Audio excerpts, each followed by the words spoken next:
always play it safe. Call 1-800-GRANGER, click Grainger.com, or just stop by. Grainger, for the ones who get it done.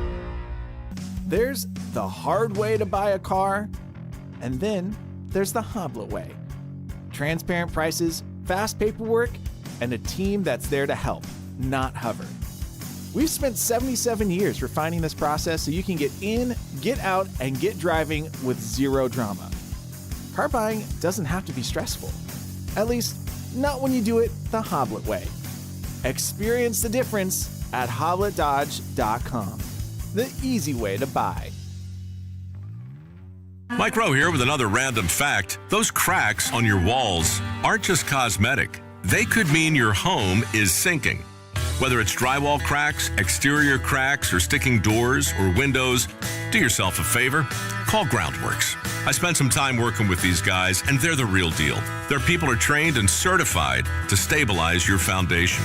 Schedule a free inspection with Groundworks, the foundation and waterproofing experts. Licensed in all states where work is performed. See website for details. May is here, and so is your excuse to hit the ballpark. The green and gold are bringing the energy all month long with fan-favorite bobbleheads, can't-miss post-game fireworks, and a ballpark atmosphere you don't want to miss. Turn up for Sacramento Saturdays and bring the whole crew out for Stompin' Sundays, packed with kid-friendly fun, giveaways, and the opportunity for kids 14 and under to run the bases after the game. Enjoy big swings and bigger moments all May long in West Sacramento. Lock in your seats now at athletics.com/tickets. When a person is seriously injured, there's no substitute for the personal legal relationship offered by the local NorCal firm of Ashton and Price. From the first attorney meeting, every important decision is made with a direct consultation with, and I can't believe I have to say this, a real, live, experienced, flesh and blood local attorney. It's called Home Court Advantage for a reason. Ashton and Price, serious local attorneys for serious people with serious injuries with no fee until we win. For the best local advice, don't think twice. Call Ashton and Price. Thunder, feel the thunder. It's the energy all around you. Lightning and the thunder, thunder. The thrill of the moments to come. The flash of lights. The rush of pure exhilaration. Thunder. The roar of the crowd. See it, hear it, feel it. Thunder, feel the thunder. Lightning and the thunder. Thunder Valley Casino Resort. Feel the thunder. KHTK HD1 Sacramento, KYMX HD3 Sacramento. From the Power Business Technology Toshiba Studios. This is Sactown Sports 1140.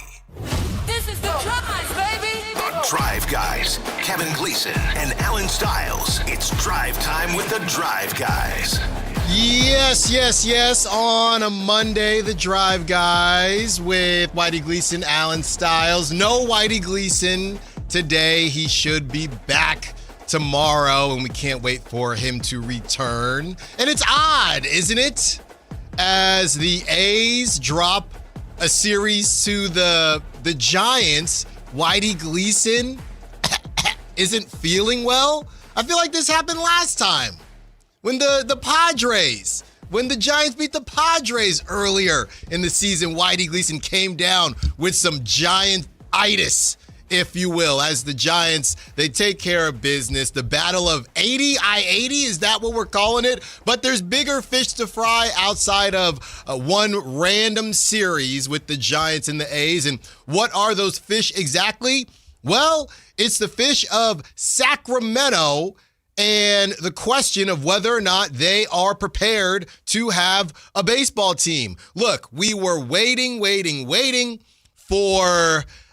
the NBA lottery. That one didn't go as planned. Now the big date we're waiting for, I believe May 28th, when we will hear from Sacramento Brass, right? And finally get some details as to who is behind this, what do they have planned, and where is this thing going? I saw a social media clip from Carmichael Dave and Jason Ross. They were discussing, okay, well, the business model, who is going to be this whale, if you will, that is going to take Sacramento to the next level as far as Major League Baseball is concerned and write the check.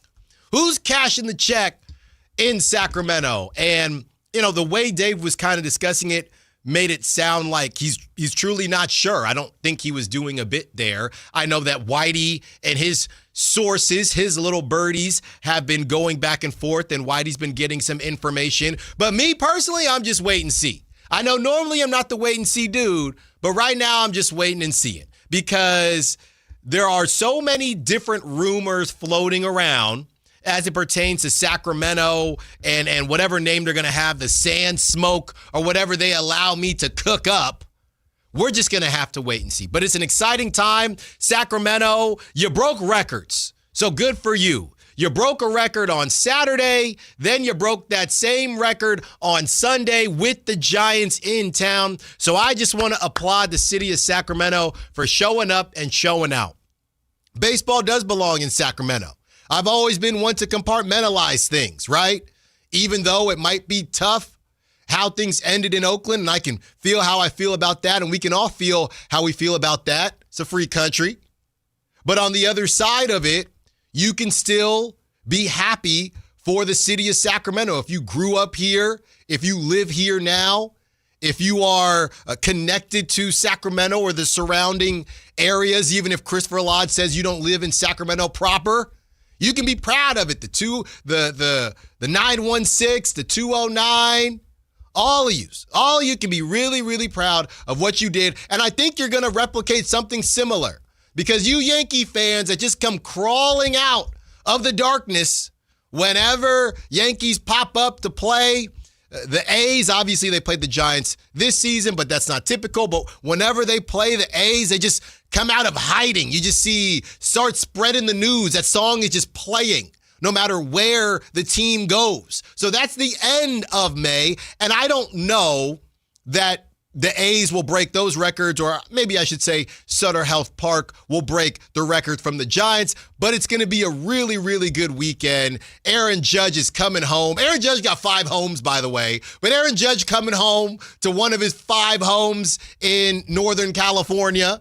So you have that, and it's going to be beautiful as we roll out what exactly Sacramento's plan is for Major League Baseball and that expansion situation. So as we wait for that, we got some basketball going on.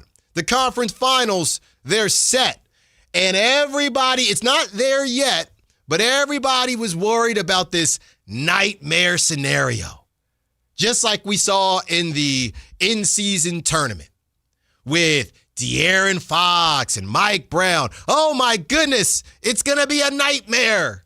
If it's a nightmare, if we all saw this coming, we all saw it coming, right? By the way, as it stands right now, if you are a salty person, like I can be a salty person at times, the only way a former king does not get a ring is if the Thunder wins the whole thing.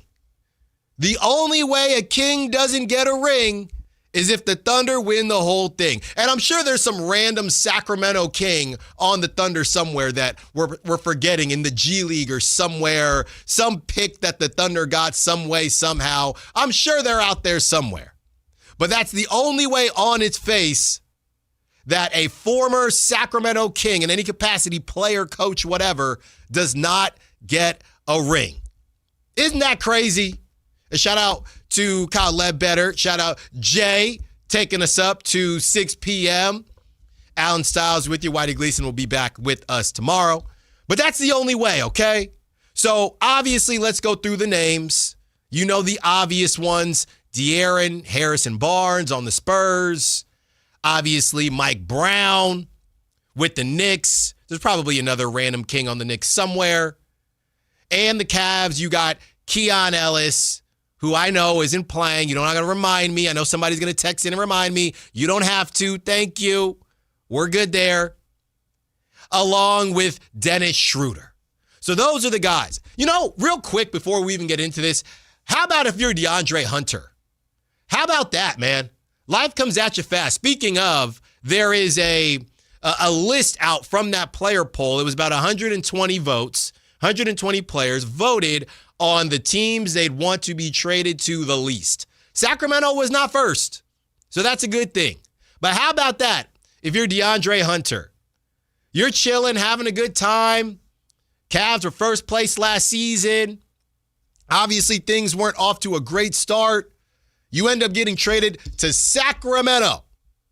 And now your Cavs are in the Eastern Conference Finals. First Eastern Conference Finals for Donovan Mitchell, him and Coco Jones, the happy couple, engaged, feeling himself. See what love could do, Jay? See what love could do? You get some good love in your heart. All of a sudden, you go to the conference championship. That's what it's all about, Jay. Nah. I like the easy way you take it out.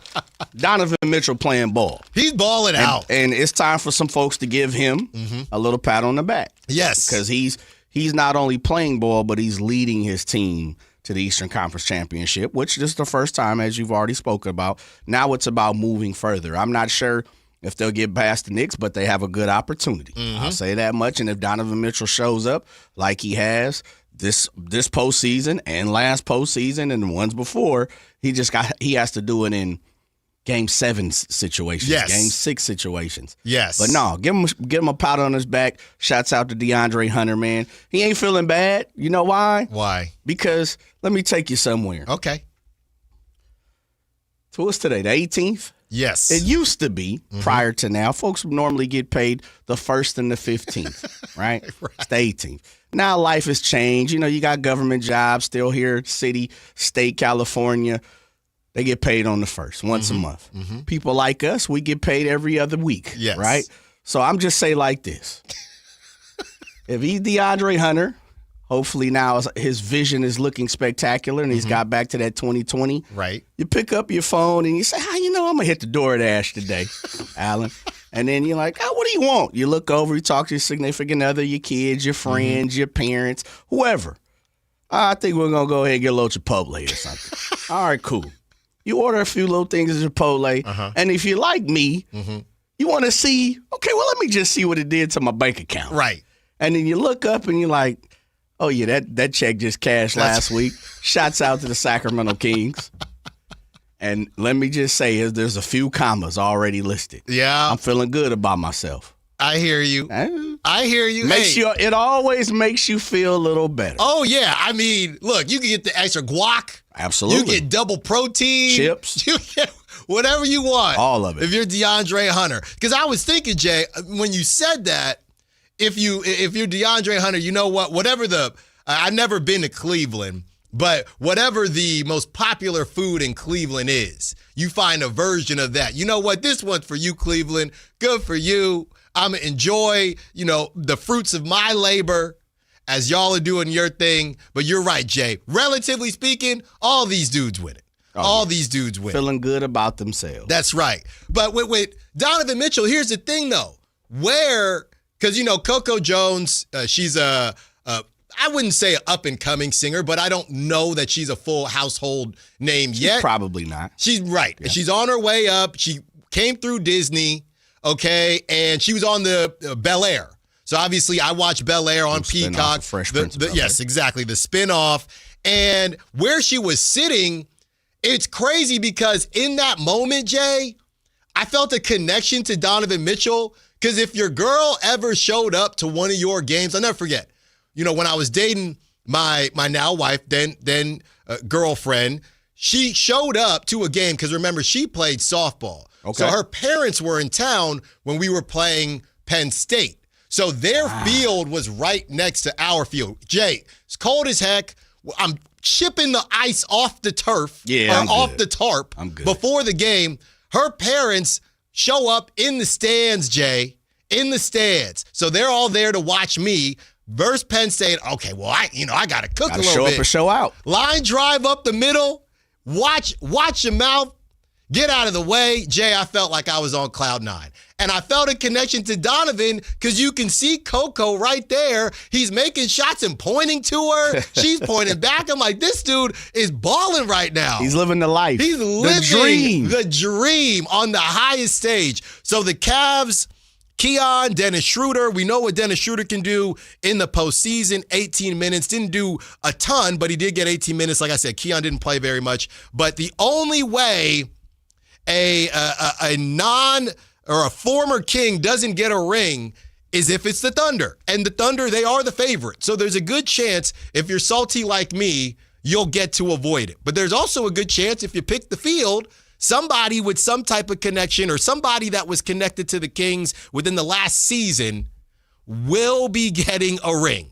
You know, and some people are going to be salty about that. Like I said, it's me and Jay rocking for the next 4 hours, a little bit less than that now. So phone lines open all day long, 916-339-1140. If you got something to say about the A's getting smacked by the Giants, smacked by the 10-1, 3 errors. Look, I know I didn't play infield, but the pop-ups, Jay. Man. Well, Adames dropped one. Somehow I think they gave him a hit because there was no error there, which is ridiculous.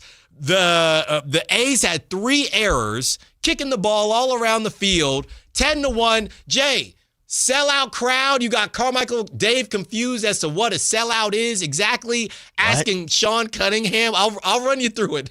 Don't you worry. I'll run you through it. We just be having too many mental breakdowns. That's exactly what happened. And my Giants came up here to Sacramento with the Sacramento on the chest. Yes, sir. Gave them that work. Gave them that work. You know, Jay, it was kind of weird because it's not a homecoming, but you could tell the Giants felt incredibly comfortable there because half of them, Bader was literally here last week for Mother's Day. Yeah. He had a home run on Mother's Day. I was there. So these guys felt way too comfortable. The most unique situation, I think, in Major League Baseball, but it was still a celebration of Sacramento baseball. So good for the Giants. And the A's will be all right. They're in a much better position than the Giants as far as the records are concerned. And the AL is way more open than the NL. So everybody, obviously the A's didn't get a series win, but everybody leaves on a good note, Jay. Yeah, I mean, A's walk out still in first place over Texas and Seattle. Giants get 2. The toughest thing about the Giants, and I'm not even going down the road that I normally would take, is both days that they won, the Padres and the Dodgers won both times. Yep. So they didn't gain any ground. No. And that's the toughest part about it. Friday night, I believe the Padres won and the Dodgers lost, if I'm not mistaken. I have to triple check that. But so you get the 2 W's Saturday and Sunday, but you don't gain any ground. But it looks good because you're not just competing against your own division. You're also looking for the wild card situation. So, but, you know, it doesn't look good when you're still, 2 games up on the Rockies. No. This looks bad in numbers, and it looks bad when you see names of teams. No, Jay, you're spot on because it's so tough to enjoy stuff. And then you Google NL wildcard, and the Giants, Jay, they won. Jay, they won a series against the Pirates. They split against the Dodgers 2-2, and then they won a series against the first place A's, right? You should be feeling good about that. Go Google NL wildcard. The Giants are 7.5 games back. Yeah, it's tough. They've won a series and tied a series and gained no ground. At what point in time, it's never over till it's over, right? When it comes mathematically, as they like to say. But as someone who's played baseball for a long time, and watched it and been a part of it, when do you say 7.5, 8, 7 games is just too much to overcome? Like at what point in time? We're not there. It's only May. But at what point in time do you start to look at it and say 7.5 games, unless you go on a 15-3 run or you have one of those spectacular runs, it's too much to overcome? I don't think you can be 7.5 games back in July. All-Star break. Yeah. Okay. 7.5. I mean, you can get hot, but if you're 7.5 games back, that tells us that you haven't gotten hot before. Right. So why should I believe that you're going to do it at any point? So I would say 7. You can't be 5, Jay. July come around, I need you 5 games. Within 5 games. Oh, easy. Anything more than that is a problem. Because the Phillies are smoking. They barbecue right now. And they were supposed to, they were out of the conversation early. Yeah, they were done. But that's the whole thing about, it's early. You got to make up that ground. The Phillies got hot.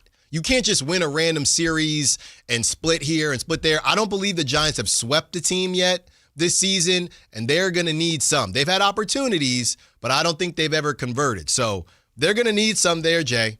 They are.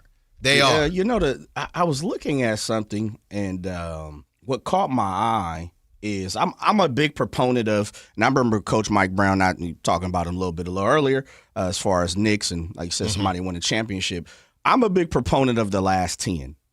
Okay. So I always go to ESPN first because I just like to see what teams do in the last 10, you know? And it's interesting because when your last 10 matches people in front of you, you're not gaining any ground. And that's the toughest part of it is I sit here and I look at it again. The Dodgers and the Padres in their last 10, just like the Giants. Well, I should say the Giants were 6-4 in their last 10. Padres and Dodgers, 6-4 in their last 10, right? You're looking at the Cardinals who's in front of you, 6-4 in their last 10. The Brewers, 8-2. You know, the Nationals, 6-4. Philly, 7-3. Braves 6-4. So you're pretty much playing even. Yeah. You're not really gaining any ground, even if it's, okay, this series or that series. So you really need to get hot sooner or later.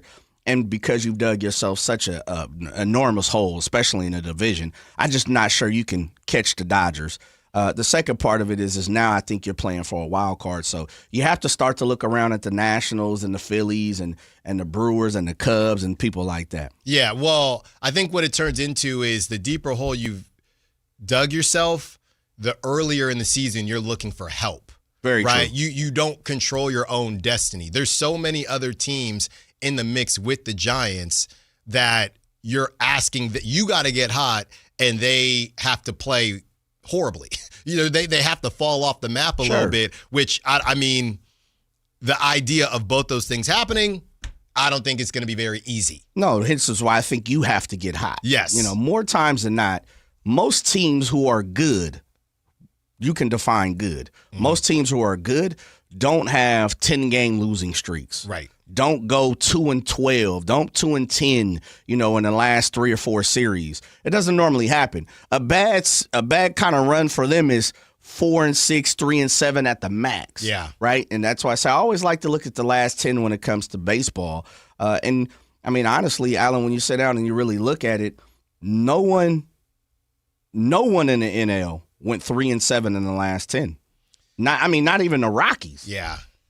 Not even the Mets, right? Who jumped on the Yankees this past weekend. You know, the worst records you see are the Pirates and the Reds, who are still in front of the Giants. They went 4-6, 4-6, and I believe the Rockies went 4-6. Yeah, everybody else, and the Cubs have went 4-6. Everybody else 5-5 or better. Yeah, that's 4 teams in the NL who have had a worse last 10 than you. And that's pretty bad, man. You're just looking at a renaissance of the NL, and I know the NL has never been bad, but they're really good right now. And if you're a fan of certain teams, Jay, it's like you're in a desert and you need some relief. You're a fan of the Kings. Never been there. You must have, because you're very, very versed in the sand and the desert and the heat and everything else, bro. You know, I mean, Panama, great grandma from Barbados. Okay, part of it's in your blood. It's just in my blood. The sand. Put my feet in the sand, Jay. I can dig it. But I'm looking here. If you're a Kings fan, you're in the Western Conference, and we know that is just a nightmare scenario. If you are a Niners fan, you're in the NFC West. And some people like Jay and Whitey and the big boss downstairs would say the NFC West is the best division. Now, if you're a Giants fan, you got the NL West, which, again, is a complete disaster in a competitive way. Yeah. And the only team right now that has a little bit of relief, I'd say, are the Athletics. Because at least the Athletics, you don't know I don't know what happened with the Rangers. The Rangers are about to go on the same list with the Nationals of just random World Series. Yeah. Just Milli random. Vanilli. Yeah, just out of nowhere. Mambo number 5. Just one, and what's going on here? I can't really put some of these other teams, I can't put the Braves there because the Braves are always around. Yep. So I wouldn't put the Braves there. But just a random situation for the Rangers. Thought they had a bunch of young talent. Seems like it kind of leveled off a little bit. The Mariners, don't get me started on the Mariners. You talk about one-hit wonder. They didn't even win nothing. Cal Riley, here we go. Oh, my goodness. You called it, though. The you big talked dump truck. Man. Like a toilet bowl right now, Jay. It's terrible. So at least the A's, if you are an A's fan, give you some sort of relief. But Battle of I-80, this one, because I know at some point the A's are going to head out to Oracle. This one goes to the Giants as the conference finals are now set. We know who is playing who starts tonight. Obviously, you got the Spurs taking on the Thunder. Do the Spurs have a chance in that matchup? Jalen Williams is returning, so he's really battled with a lot of injuries. We'll see how that team looks, and the Spurs, they took care of business, right? And we're going to talk about Anthony Edwards dapping dudes up with 8 minutes left. What are we doing, dude? Really? 8 minutes? 8 minutes, Ant? It was over, man. 8 minutes? He saw the writing on the wall. That's writing on the wall. You know what, Coach Finch? Just come get me. Just come get me. Matter of fact, I've been playing hurt all playoffs. Yeah. Just let me see. It's a wrap. Yeah. What's wrong with that? What's wrong with that? Look, I'm just saying, Dirk Nowitzki did not love that. Okay. Old school, I guess. And yesterday, even watching Cavs Pistons, it was interesting just on how they were going to play it. JB Bickerstaff was very, I wouldn't say contentious, but he didn't want to hear anything about it being a failure. And he was very much, hey, we took a leap. I was watching it live, and I don't really want to, I don't like how you're phrasing your question. I don't really take any negatives. And I didn't think the reporters did anything wrong. I mean, you didn't win the whole thing. Right. You were the number 1 seed heading into this. So I think he was more so looking at it as if we're still the darlings. We're still new in this. And that's fine. But, the Pistons are going to have some decisions to make, and that does bring us back to the Kings. We did this after the last round, so let's do it again.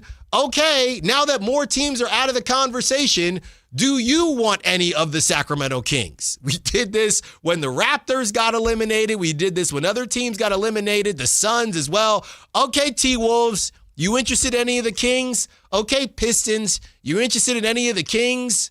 Any of them. They're right here for you. We got some vets that are very much ready to help you produce at a high level. So we'll discuss that. We got some real deal trade down scenarios when it comes to the Wizards and mostly the Jazz, but there's another team, an Eastern Conference team, which brings up one of my favorite players. So we'll have some fun with that. And by the way, in that trade down for what scenario, guess who got brought up? As we got, or I'll just say myself, got cooked by the Jazz. Guess who got brought up in that scenario? Ace Bailey. Ace Bailey. Now, I saw it. That's the 2 pick, right? Not the same as the 7th pick. I understand that, but we were throwing in Keegan Murray, some other things. But just everybody, and that's what fans do. People try to get on me about the Keon Ellis thing, but that's what fans do. There's no world where they would trade Ace Bailey. What they don't understand what we're trying to build here. Now, they probably won't. But after this Luka thing, why do we still feel like dudes are untouchable? Nobody is. Nobody is. They tried to tell you. Yep. Literally. I mean, this changed the whole landscape of that. So, people say, oh, well, we need to get this back and that back. We got to be realistic about this, okay? So we got those trade down scenarios for you. The Kings interested in another player that Scott Perry has a connection to from the Knicks, Mitchell Robinson. That popped up on Friday, shortly after our show ended. So we wanted to make sure that we gave you the breakdown on that one. And as I mentioned, teams that players do not want to play for. The Kings weren't last. That celebration in itself. The Kings weren't last. When we get to the other side, the battle of 80 Part 1 goes to the Giants. The A's fans and Sacramentans broke records, but why is Dave confused as to what a sellout is? Drive, guys. Don't move. We'll be right back. Like and subscribe to the Sactown Sports 1140 YouTube channel at Sactown Sports 1140 to get the Carmichael Dave Show with Jason Ross, Matt and Kayla, and the Drive Guys with Kevin Gleason and Alan Stiles on demand and at your fingertips. Get your fix of the Sacramento Kings, 49ers, Giants, Athletics, NFL, NBA, and the latest in sports and entertainment all in one place at Sactown Sports 1140 on YouTube. Your local sports leader, Sactown Sports 1140. The NBA playoffs are underway, and now you can trade every game on Kalshi. You can also trade on who wins each series, the conference finals, and the championship. San Antonio is currently trading at 19% to win it all, meaning a $100 trade pays out over $500 if they take the title. On Kalshi, you're trading against other people in a live market. No house, no odds makers. And as odds move, you can buy in or out anytime throughout the postseason. For a limited time, download the Kalshi app and use code PASS to get $10 when you trade $10. KALSHI. Kalshi. Trade on anything. If the world were like a Sleep Number mattress, everything would adapt for your comfort. Because as your life changes and your body changes, Sleep Number mattresses adapt and shift to give you personalized comfort night after night. And now everything's on sale during our Memorial Day event. Save up to $1,200 on mattresses, plus free delivery when you add a base. Ends Monday. To experience a whole new world of comfort, visit a Sleep Number store or go to sleepnumber.com. Sleep Number. To a good life sleep. Buying golf gear is easy. Buying the right golf gear, well, that's different. At Hagen Oaks, they don't just sell equipment, they fit your entire game. With TrackMan technology in the Player Performance Studio, your clubs are matched to your swing. Ping's Ballnamic Fitting helps you find the golf ball that performs best for you. Hagen Oaks Putter Fitting Studio dials in your stroke, and FootJoy's 3D foot scanner finds correct shoe size for your feet. It's a smarter way to play better golf. Total Game Fitting at the Hagen Oaks Golf Super Shop, Fulton Avenue at Business 80. Card collectors know there's nothing as special as a rare one-of-one card. And now you can hear a very rare one-of-a-kind sports card show right here on Sactown Sports. Whitey Gleason here inviting you to join me and Mr. True Sports Cards himself, Emran Pilati, for the True Sports Card Show every Saturday morning at 10 on Sactown Sports. It's the only sports card radio show in the nation. For all your hobby needs, get to True Sports Cards, 6661 Stanford Ranch Road in Rockland. And for hobby, insight, and fun, join us for the True Sports Card Show Saturday mornings at 10 on Sactown Sports. Capital Casino is conveniently located in downtown, 411 16th Street, and has been a part of the greater Sacramento area for over 20 years. They offer the best variety of games in the region in a safe and friendly environment, and there's plenty of parking, all well lit and monitored by security. Come have a great meal at the cafe and restaurant inside. Capital Casino has the best food, the best service, and the best action. But please always remember to gamble responsibly. 1-800-GAMBLER. Contractors, remodelers, you now have a great supplier to assist you with your next project. Anova Cabinet and Stone in Sacramento. They are Northern California's best kitchen and bathroom remodeling supply store. Anova has the latest cabinet styles, a great selection of countertops, flooring, bathroom fixtures, and more. Visit their website, InovaCabinetStone.com. Take advantage of their grand opening special, a $750 in-store credit. Stop by today, Anova Cabinet and Stone in Sacramento. No way, gas prices shot up again. I know, but I got us covered.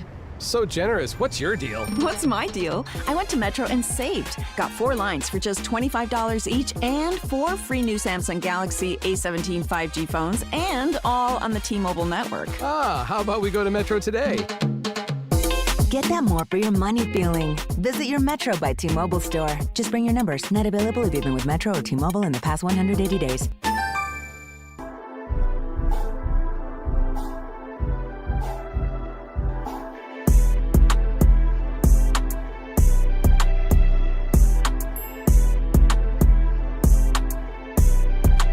Download the app and listen to The Drive Guys. The Drive Guys with Kevin Gleason and Alan Stiles. On Sactown Sports 1140. Whitey Gleason out today, but we got you. Alan Stiles, Jay Johnson, taking you up to 6 p.m. And the Battle of I-80 goes to the Giants, all right? It was oddly a celebration, it felt like, in a way, because there were so many people there. A lot of Giants fans, of course, very familiar. Saw River Cats apparel as well floating around. Then somebody always wearing a Banana Ball jersey. Why we got to wear Banana Ball jerseys? If you're a Banana Ball fan, that's fine. But I just want to know, do you have favorite players? Do your kids have favorite players? Because I was told, because it didn't make any sense to me, somebody that went to is somebody I work with at the River Cats, and she's very much into all things baseball. I said, hey, just want to double check. When Banana Ball came to Sutter Health Park, that wasn't the Savannah Bananas, right? That was, because now they peeled off into 4 or 5 teams. She said, no, they weren't there. It was the firemen and the circus clown, whatever their names are. Cosmic. Something. Well, now there's spinoffs of Banana Ball where they play at night and it's glow in the dark, all of this. But I said, there's no way the actual Savannah Bananas were at Sutter Health Park. Not anymore. She said, no. They weren't there. It was one of the other teams. And obviously they packed it out. I want to know what those numbers were. Did the A's Giants beat out Banana Ball? Because them boys be filling up the Mercedes-Benz Stadium, all this stuff. So it was a celebration for the Giants. But I will say this, too, as we're prepared to talk about Major League Baseball in Sacramento and what does that mean. Jay, did it feel weird? What was that, on Saturday? I saw some Giant fans kind of trolling and bagging on the Sacramento jerseys. And again, we can compartmentalize this, but it did feel weird seeing Sacramento versus San Francisco, even though that isn't what it really was. And then, of course, at the top, it just says the ATH, not the SAC, you know what I mean? Because that's not their name. But yeah, I don't know. It didn't offend me or anything like that. It just felt odd. It just felt weird a little bit. The fact that the A's part, I'm trying to follow where you're going. Yeah, they had the gold, they got the nice gold jerseys, and the Giants are in town. So you're thinking, it just still connects to Battle of the Bay for me. Sure. Then I look, and they got the Sacramento across their chests. And at that time, it was a record, Sutter Health Ballpark, and people were very excited, and a lot of Giants fans there. Of course, they might be on their Carmichael Dave. Well, we're Giants fans for now. If Sac gets a team, we jump and ship, and that's all fine and good. I had to ask somebody real fast. Uh-huh. I was talking to one of my boys from Houston over the weekend, and he was a Dallas Cowboys fan after the Oilers left. And so he's around your age, 37, 38. So the timing kind of fits right to when the Oilers left. He was super young. So he was like, hey, listen, my first team was a Cowboy. Yeah. Whatever. And he's like, then the Texans came. Right. And so he was like, man, I had to give it up. Gave up the Cowboys. I had to, because he's like, this is my hometown team. Yeah. And this is where I grew up. And I grew up 10 minutes from the stadium off 610 and the Loop and all. So he's like, I had to become a Texans fan. So I'm doing a little research here because I need to get an understanding of what Dave is talking about. And that, to me, Jay, is obvious, right? Or a lot of people would do that. The thing with Dave is that it hasn't happened yet. So it was almost as if, yes, I want this to happen because the A's playing well helps that technically a little bit, because what you just described, but we're not there. We're not even there yet. We haven't even had the meeting yet. Then, yeah. Dave this morning was talking about we don't know who the owner would be, or that's the big question now. So he just is leaving. He just left a little early. You ever leave? Remember those plays in baseball? You got late steal or leave early, get in a pickle? Yep. Dave got in a pickle. First and third, hey, get in a pickle so the guy from third can score. That's exactly what it was with Dave. So here's the thing, Jay. The attendance was crazy. Over 12,000 every single night. 12,348 game one, 12,489 game two, 12,541 game three. That's good for an average of 12,459. So Sean Cunningham of KCRA, our guy Sean, says, this is yesterday, today's attendance of 12,541 at Sutter Health Park, not only the ninth sellout of the season, but the largest crowd for an A's game since arriving in West Sacramento. It eclipses the mark set on Saturday. Dave says, okay, I have a dumb question, Sean, whom I love with all my heart. How is it the ninth sellout of the year, but this is the biggest crowd of the season? What is the exact, in all caps, exact number we are using for sellouts? Because I'm assuming the deviation is SRO. If anyone knows, tell me. So Sean says, while many point out that capacity at Sutter Health Park is listed at a little over 14,000, A's games sellable tickets are lower than that number. I'm told, as you point out, figures fluctuate with grass and standing room tickets sold, but, quote, sellouts are determined around the 12,000 mark. So basically, if the A's eclipse 12,000, they're calling it a sellout. So they have pretty much passed 12,000 about 9 times. So that was the back and forth, and Carmichael Dave was asking for exact numbers as to what it is. But the reason they can't do that, Jay, is because of the berm, because of the grassy area out there. So it's hard to decide how many you sell, whatever it is. But, look, Carmichael Dave, the semantics are the semantics. Just take the sellouts, brother. Just take the sellouts. That's all. Was he, beside it being informational piece, what are you taking from it? Because you're saying you didn't just take the sellout. Are you trying to say he was testing the sellout? Right. Well, then announcement or somebody responded to Dave and basically said, why are you always trying to hate on the A's or whatever? And then Dave had to kind of say, hey, I've never felt great about the John Fisher of it all and things like that. But in that specific situation, Dave, just take the W. Yeah. It's a big W. And move on. That's probably something he could have said to Sean, like shot him a quick text behind closed doors. Yes. Just explain this to me real quick, because I've been told the number is 14 and some change. Right. You're saying it's 12 and some change. Mm-hmm. And then he went on to the SRO, standing room only, the berm, the grass, all that good jazz of what could be, intertwined in what we're calling a sellout. I would say this. I look at it in this form of just count it by the seats. Mm-hmm. As you said, you can never get a good count on how many tickets are being sold for the berm. As much as people can say, oh, all you got to do is look at the number. Mm-hmm. It's not that easy. It doesn't work that way, right? No. It just doesn't work that way.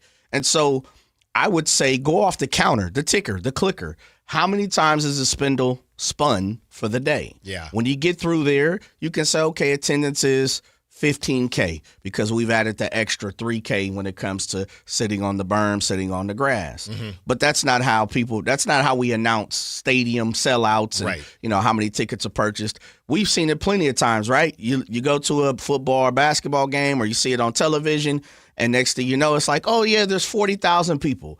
And your own eyes are telling you it's 10,000 people. Yes. And you're like, well, what is it? It goes off of how many tickets were sold, all these good things that they intertwine into the numbers. So I get what you're saying.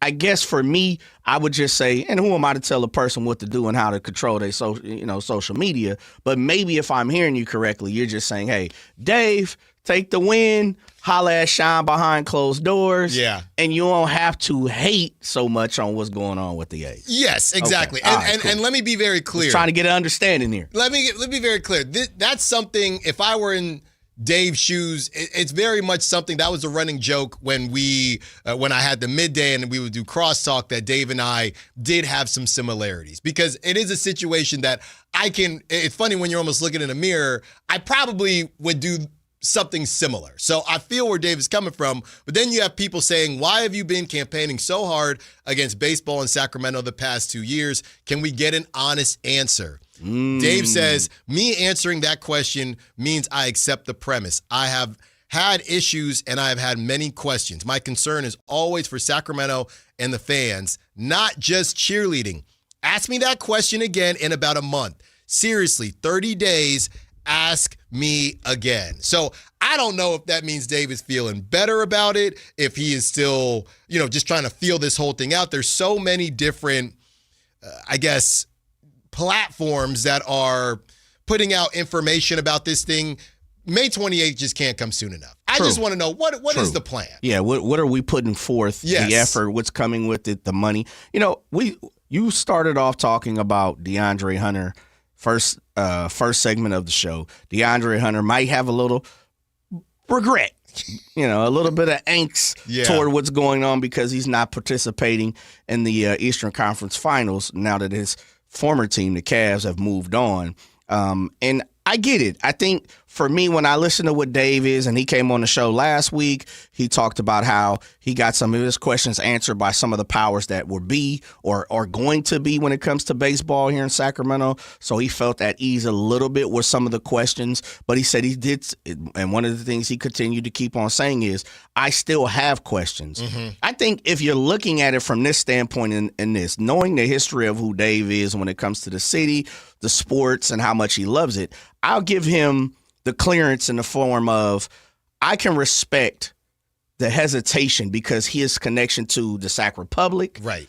MLS kind of dangling that carrot and taking that carrot back. I can understand the hesitation of what's going on with the baseball team. Now, with that being said, I can also understand where the fans or whoever that fan is who stated, Dave, stay out the lane, stay out the way. Yeah. This not even your fight. Right. But for whatever reason, and hopefully I'm not speaking out of turn, Dave is a representative of Sacramento. He's done it for a long time. He's put the city so-called on his back in many different ways. And so I can see some of the confusion from a fan standpoint. Well, like, dude, you're a Giant fan. Right. Why are you even worried about what's going on Well, with just Dave? come out and say, a Sacramento fan, right? There's layers to all of this. And Sure. maybe Dave is playing chess, not checkers, or Stratego, whatever he playing. But I guess a fan on the surface level just wants Dave to come out and say, what a beautiful day for Sacramento, breaking records. That's amazing, even at the hands of my Giants. And we got the W. Outstanding day for Sacramento. Okay. That's what I think fans were looking for. I got you. But that's not what Dave's going to give you. Rainbows and sunshine Exactly. and Lucky Charms. Right. And pots of gold at the end of the rainbow. Sac is lit. Yeah. The sac is lit, and just keep it pushing. And it's a good way to showcase what's going on and salute to the fans, no matter where they came from, for taking the time to come out here and rock and watch the Battle of I-80. I Right. salute every single person. And so that's the way I look at it. But I can understand how a fan could look at it from the standpoint of, yeah, man, you trolling. Right. You're just trolling. Yeah. But that's why I'm trying to throw some of these, examples in the fact that Dave is highly connected to what's going on here in Sacramento. No doubt about it. And I would also say, and again, not trying to speak out of turn, I think a lot of times Dave wears his heart on his sleeve when it comes to his city and what he represents. And so sometimes, it can be, like you said, misconstrued. You didn't use that word, but in some form, there could be a gray area for certain fans to look at it and say, hey, I don't know what Dave, where's your end at on this, Yeah, CD? right. Like, where's your end at? You could be happy, and like I said, we could all just be rah-rah. Shouts out to the city. We won. We sold it out 2-3 days in a row. My Giants got the W. I'll talk to you Monday. There you go.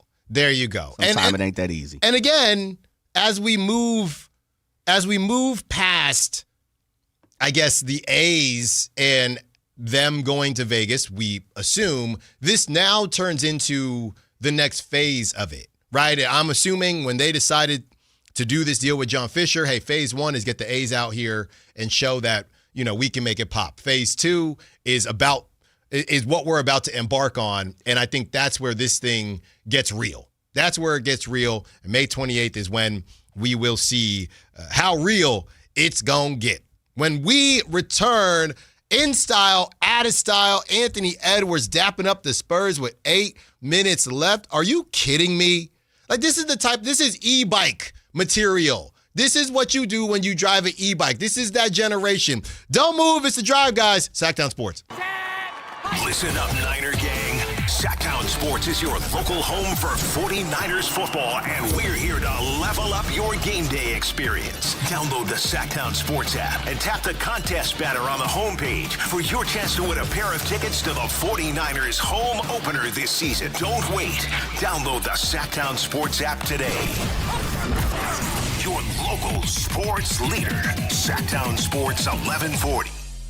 Hey, it's Carmichael Dave. I'm talking to Chad Hobblet of Hobblet Dodge Chrysler Jeep Ram. Chad, what's going on for the Memorial Day sales event? Right now, you can save up to $16,000 off MSRP on new 2026 Ram 1500 crew cabs. Plus, with an EPA estimated combined 22 MPG, you're going to save big at the pump. It's true, getting fuel is easily one of the scariest things to do nowadays. I get it, and a new Ram could be what you need to cut your fuel costs long term. Plus, you'll enjoy best-in-class luxurious cabin comfort and the most luxurious Ram 1500 ever. If you've been thinking about a new truck, you have to start with Ram. Plus, with over 500 new Rams available, your new Ram is waiting at Hobblet. Search, select, and save through their whole inventory at HobbletDodge.com. Unbeatable prices, unbeatable selection. Nobody beats Hobblet, period. $16,000 total net savings after $54.67 factory incentive and $85.33 dealer discount. Incentives include $1,000 Hobblet trade-in assistance on eligible vehicles, $500 business owner bonus with proof of business ownership, and $500 military first responder bonus for eligible members. 5 of this net savings. See dealer for details. May is here, and so is your excuse to hit the ballpark. The green and gold are bringing the energy all month long with fan-favorite bobbleheads, can't miss post-game fireworks, and a ballpark atmosphere you don't want to miss. Turn up for Sacramento Saturdays and bring the whole crew out for Stompin' Sundays, packed with kid-friendly fun, giveaways, and the opportunity for kids 14 and under to run the bases after the game. Enjoy big swings and bigger moments all May long in West Sacramento. Lock in your seats now at athletics.com/tickets. If the world were like a Sleep Number mattress, everything would adapt for your comfort. Because as your life changes and your body changes, Sleep Number mattresses adapt and shift to give you personalized comfort night after night. And now everything's on sale during our Memorial Day event. Save up to $1,200 on mattresses, plus free delivery when you add a base. Ends Monday. To experience a whole new world of comfort, visit a Sleep Number store or go to sleepnumber.com. Sleep Number, to a good life's sleep. Pump up the volume. Business moves fast. Orders roll in, deadlines close in.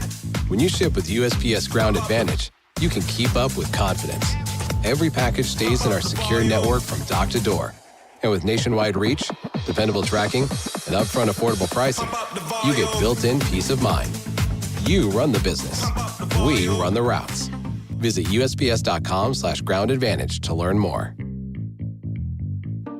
At Fisher Investments, we may seem like other money managers, but we're different. What makes you so different than the rest of us?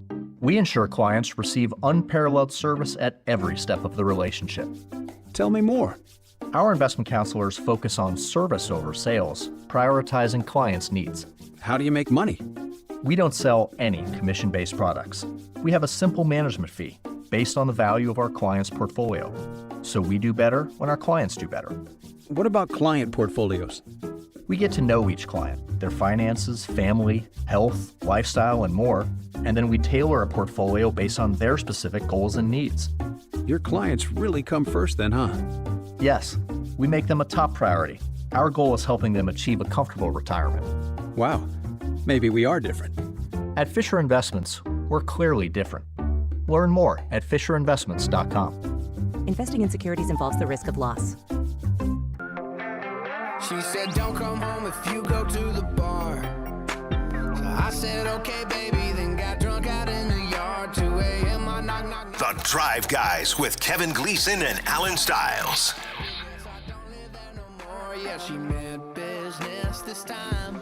Taking you up to 6 p.m. Drive Guys. Whitey Gleason out today. He'll be back tomorrow. Myself, Jay, got you rocking, talking a little bit of Sacramento baseball, A's baseball, Giants baseball, but you know what it is. We got a lot of Kings talk coming up here, top of the hour with more teams being eliminated.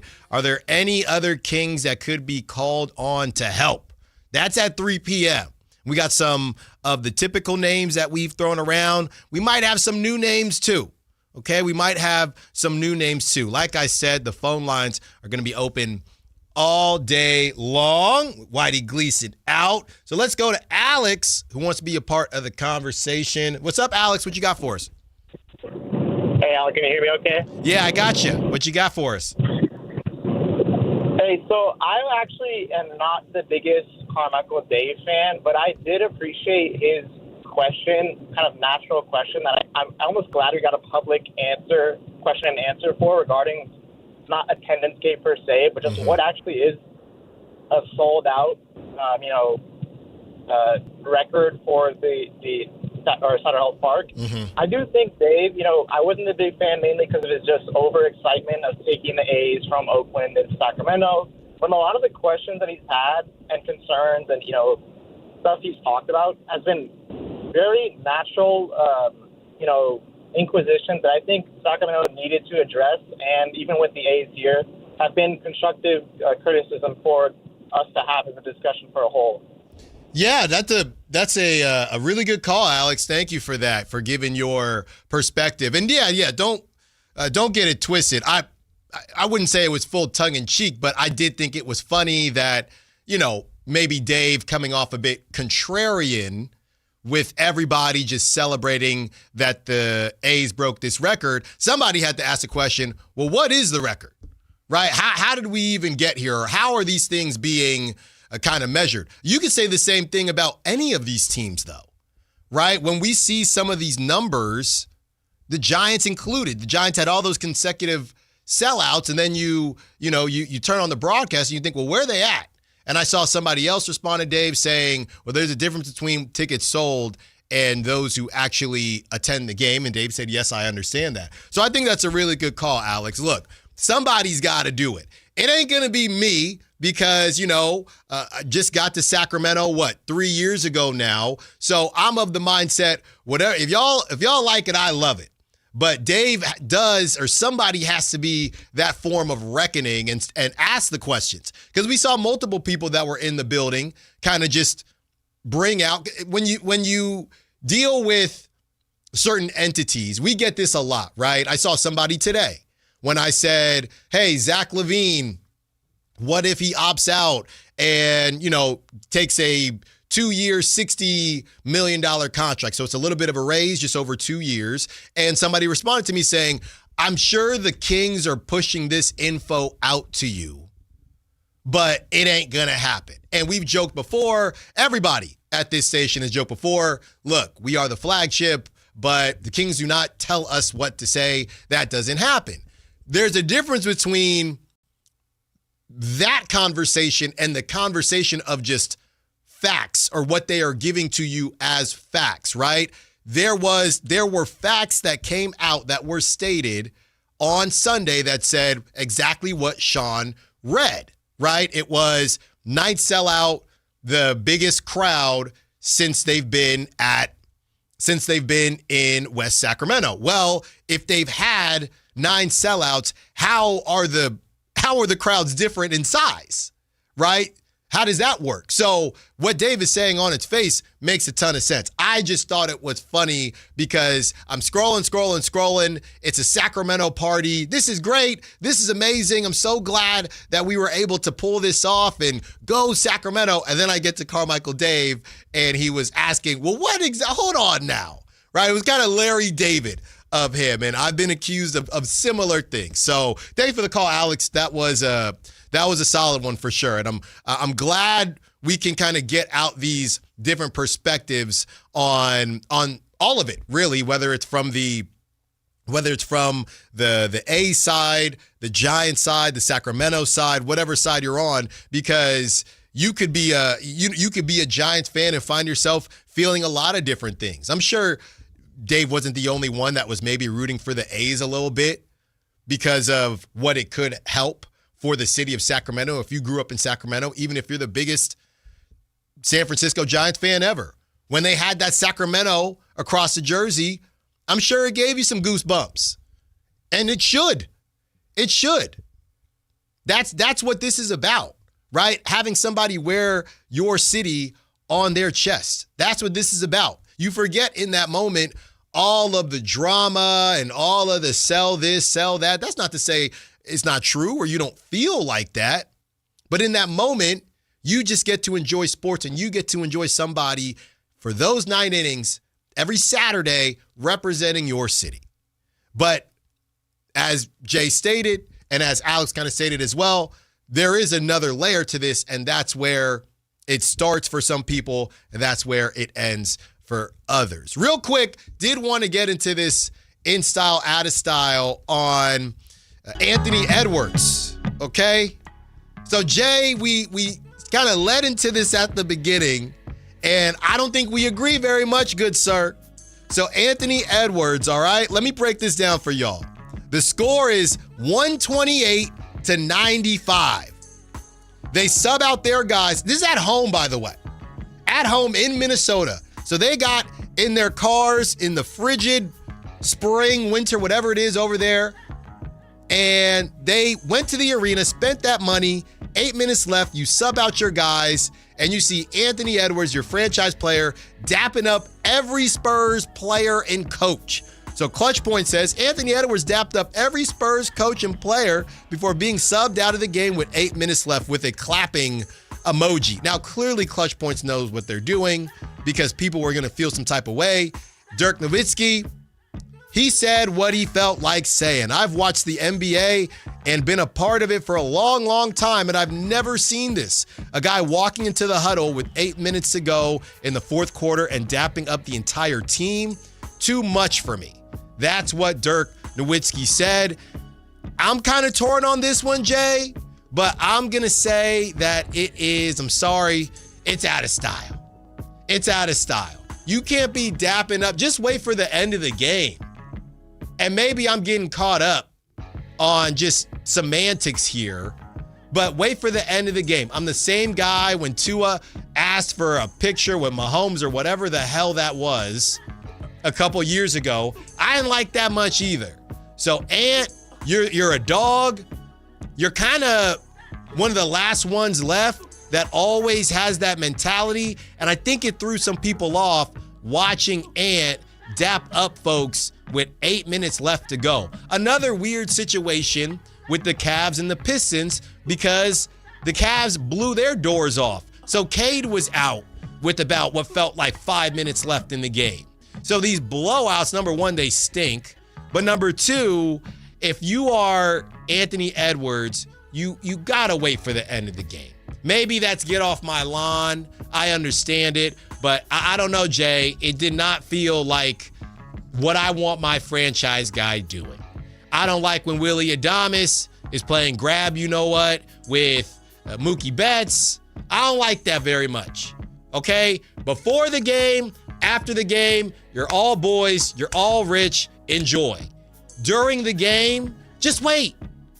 Just wait. So I got that out of style. Tell me if I'm tripping. Tell me if I'm crazy. The Spurs are moving forward, and Anthony Edwards is done dapping, and he can sit at home and watch the rest. When we return with more teams being eliminated, could any other Kings be called on to help this upcoming season? Do not move. It is The Drive, guys. Sactown Sports.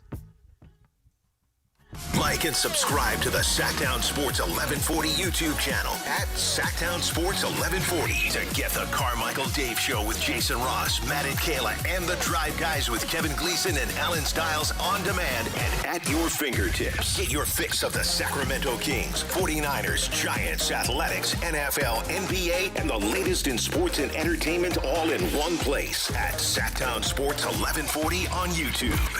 Your local sports leader, Sactown Sports 1140. This is the story of the one. As a safety manager at a manufacturing plant, he does everything he can to keep his coworkers safe. From finding ways to reduce risks to keeping safety supplies in stock. And for that, he relies on Grainger. Grainger offers a broad range of quality products and next-day delivery, so he can always play it safe. Call 1-800-GRAINGER, click Grainger.com, or just stop by. Grainger, for the ones who get it done.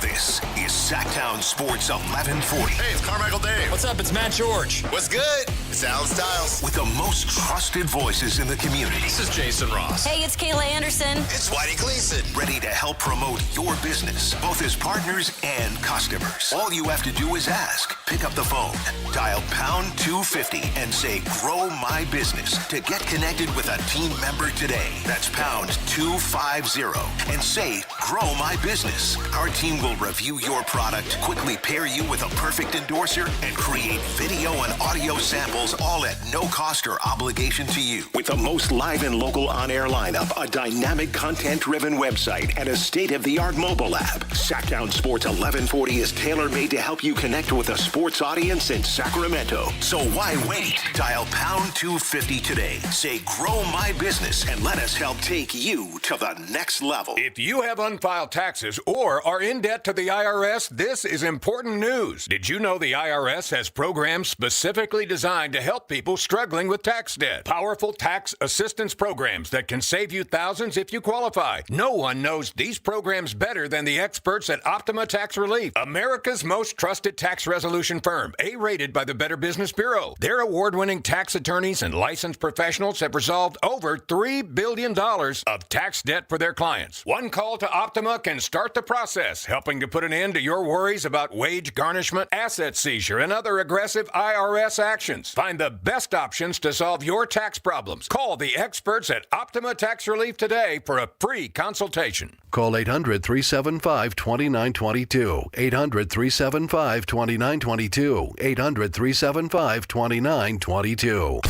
Optima Tax Relief.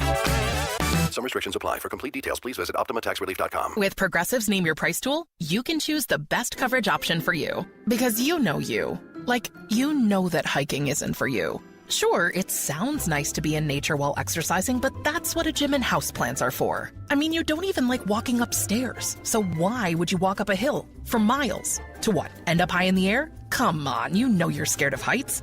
Only you know you. So get coverage options within your budget with Progressive's Name Your Price tool. Progressive Casualty Insurance Company and Affiliates. Price and coverage match limited by state law. The NBA playoffs are underway, and now you can trade every game on Kalshi. You can also trade on who wins each series, the conference finals, and the championship. San Antonio is currently trading at 19% to win it all, meaning a $100 trade pays out over $500 if they take the title. On Kalshi, you're trading against other people in a live market. No house, no odds makers. And as odds move, you can buy in or out anytime throughout the postseason. For a limited time, download the Kalshi app and use code PASS to get $10 when you trade $10. KALSHI. Kalshi. Trade on anything. Capital Casino is conveniently located in downtown, 411 16th Street, and has been a part of the greater Sacramento area for over 20 years. They offer the best variety of games in the region in a safe and friendly environment, and there's plenty of parking, all well lit and monitored by security. Come have a great meal at the cafe and restaurant inside. Capital Casino has the best food, the best service, and the best action. But please always remember to gamble responsibly. 1-800-GAMBLER. Sacramento! Now you've got a place for all things dance. The all-new Energy 100.5 HD2. Where dance music lives. Dance vibes anytime and any place when you get the free Now 100.5 app. Or listen at 100.5 HD2. KHD1 Sacramento, KYMX HD3 Sacramento. From the Power Business Technology Toshiba Studios. Sactown Sports 1140.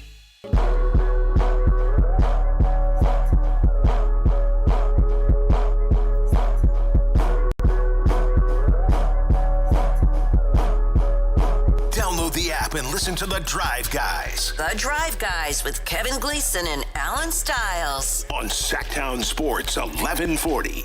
Oh, yeah. The NBA playoffs continue. Look, I'm not saying, and I've said this before about the Thunder, I just got no connection to the Thunder.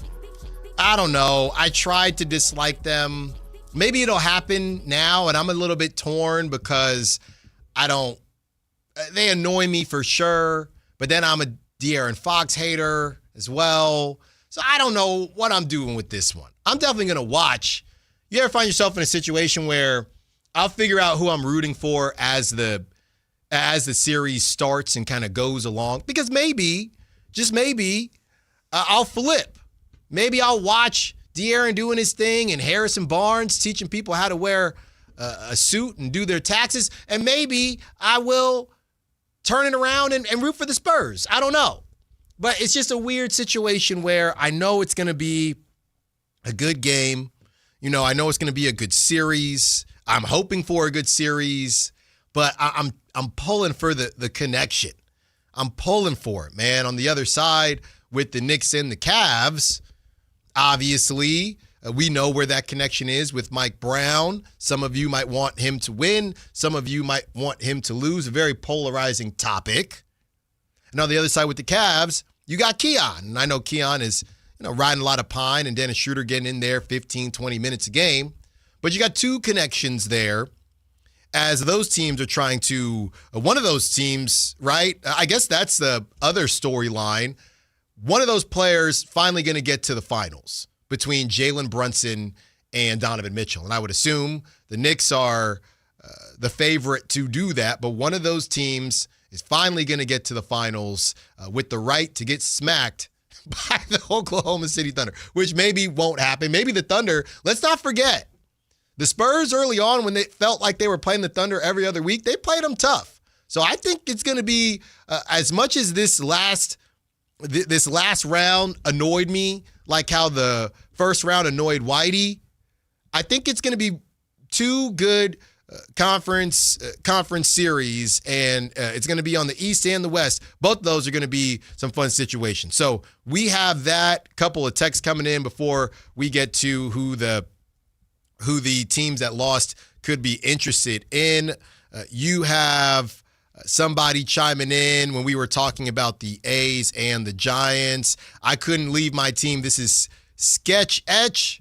I don't know, man. I can't leave a team I've been a fan of.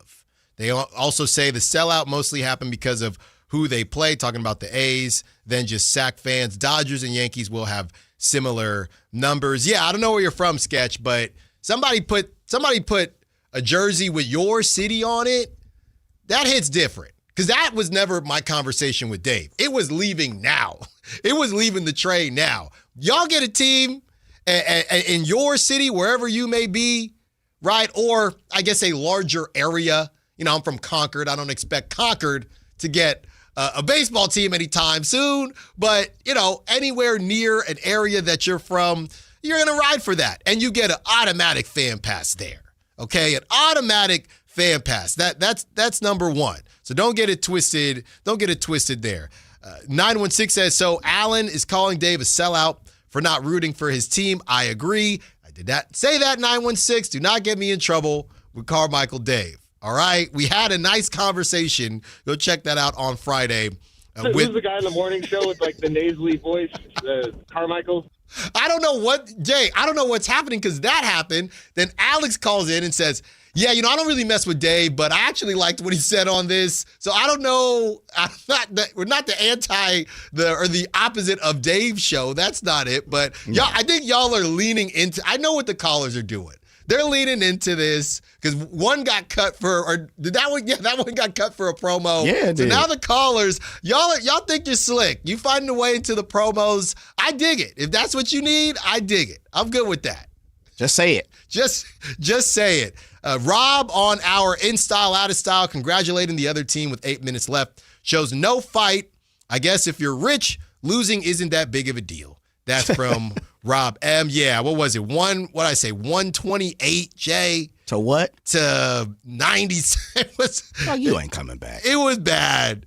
Right? If you're getting taken out, I just said just wait for the end of the game. It was 128 to 95 with 8 minutes left. But do we know the circumstances? Was he going to get treatment?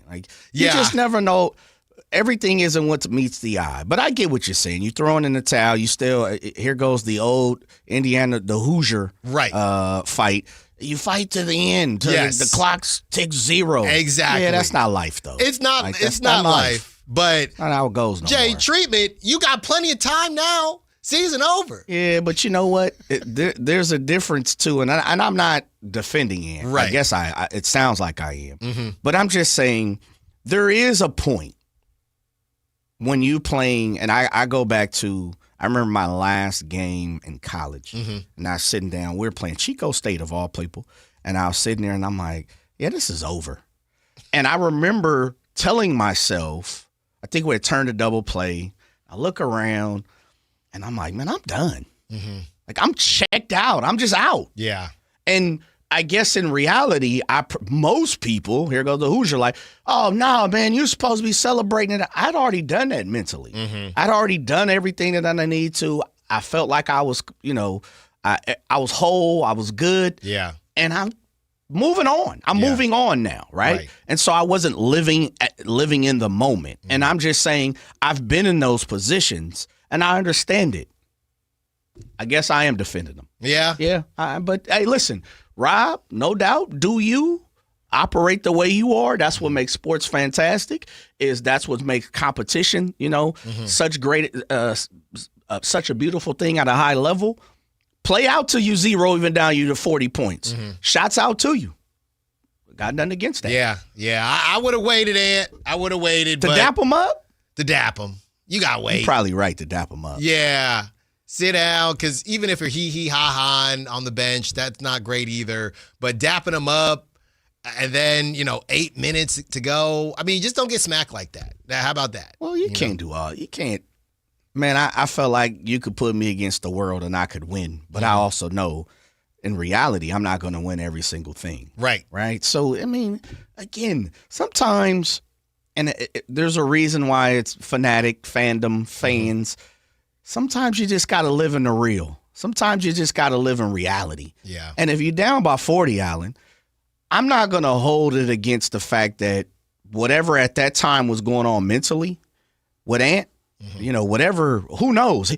He could be putting up a farce. Maybe he is, hurt. Yeah. And he's like, well, I'm going to do this to switch up and make people talk about this compared to my not performing or us getting blown out by 40. You just never know, man. I come from a place where a lot of folks is game tight, man. You never know. You got to watch what people are doing. Chris Tamam, I met Chris Tamam not too long ago at a Rivercast game. Even though I think Ant was frustrated with some of his teammates and made an emotional mistake to congratulate the opponent too soon, wasn't a good decision. Should have waited. That's from Chris Tamam. He should have waited. You know what you reminded me of? That reminded me of Gino Auriemma. Because did you hear the rumor about that? Remember when he gets into it with Don Staley? The rumor was every time Gino's team underperforms, he does something. And look, I'm not a Gino guy, but if true, this is chess, not checkers. Every time Gino's team underperforms, he does something out of pocket to put the spotlight on him versus the players getting slammed. Now, I don't know if that's truly what he thought, because I don't like that dude. I don't think that dude likes Don Staley. I don't think they like each other. I'm in agreement with you. But that was kind of the rumor after they lost to South Carolina. Hey, every time Gino's team gets smacked, he does something for us to talk about, so we don't talk about AZ Fudd with the stinker or whatever the case is. So maybe Ant was on that. Maybe he was on some battleship and, trying to make the conversation go in a different direction. I could believe it, Jay. I could believe it. No doubt. Sit on down, brother. That's why I said that you never know what somebody's trying to accomplish. Yeah. There's always something more to them what meets the eye. I'm a true believer of that. But I also understand, and I agree with you. I agree with Rob. I agree with Moms that if it's me, I'm not dapping folks up with 8 minutes left on the floor unless I was leaving the floor. Like I was going straight to the locker room, whatever. I didn't watch the game. So I don't know how it all played out. I don't know if he sat on the bench for 4 minutes, 3 minutes to the end of the game. I don't know the situation. I'm just talking about what's been presented to me. I should probably know a little bit more on the fact situation.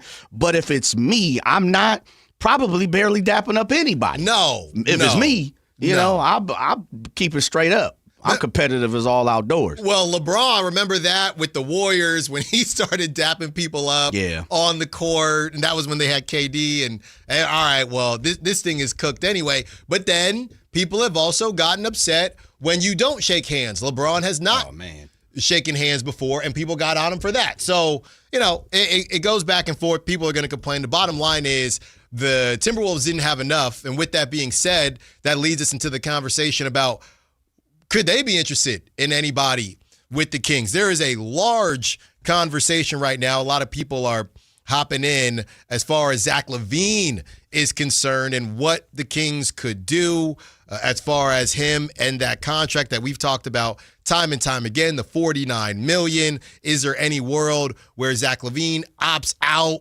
Not likely, but if you could convince him. So, partly the conversation has been, well, if you convince him that you're not going to play him, then he's going to lose that money because he'll take the $49 million, not play or, not be able to compete for an all-star, whatever it is. Scott Perry with his goon squad rolls up on Zach and says, hey, you could take it. You could take the 49, but we both know this is not working. We're not really trying to play you, and it's going to affect your future contracts, right? That's something that's been said. That's something that we've discussed. But I was getting ready for the show today, and somebody responded, and even myself, I've said, I said this last night. It feels pretty simple for Zach LaVine. Opt out until the Pistons and other teams give him $50 million over 2 years. That's more like $60 million over 2 years, similar to what Kyrie did, which is what they paid Tobias Harris. They paid Tobias Harris $26 million a year. Kings tell him you can opt in, but your value will tank and you'll probably be underpaid next season anyway. So I said that last night. Now let's fast forward to today. And somebody responded to me and said, I think the problem is his market isn't going to change that much. And I believe that comment is correct. Zach LaVine is who he is. If Zach LaVine doesn't play for the Sacramento Kings next season and his contract ends, I don't know how different his contract would be there versus if he makes an all-star this upcoming season. He's to the point at 30, 31 years old where he is who he is. So this idea that the Kings can say, well, we're going to tank your value. I said it last night, but even waking up this morning, seeing some of the comments, you know what, man? Zach LaVine's range is his range. He's not going to get a minimum contract because he didn't play for the Kings. And the idea that he couldn't crack the rotation, people are too smart for that. Execs are too smart. They don't actually think Nick Clifford beat out Zach LaVine. They know what's going on. They know the Kings are trying to get Nick Clifford more reps. They know that the Kings are trying to get whoever it is they draft in 5 weeks here, more reps. So I don't believe that threat is enough to make Zach LaVine opt out.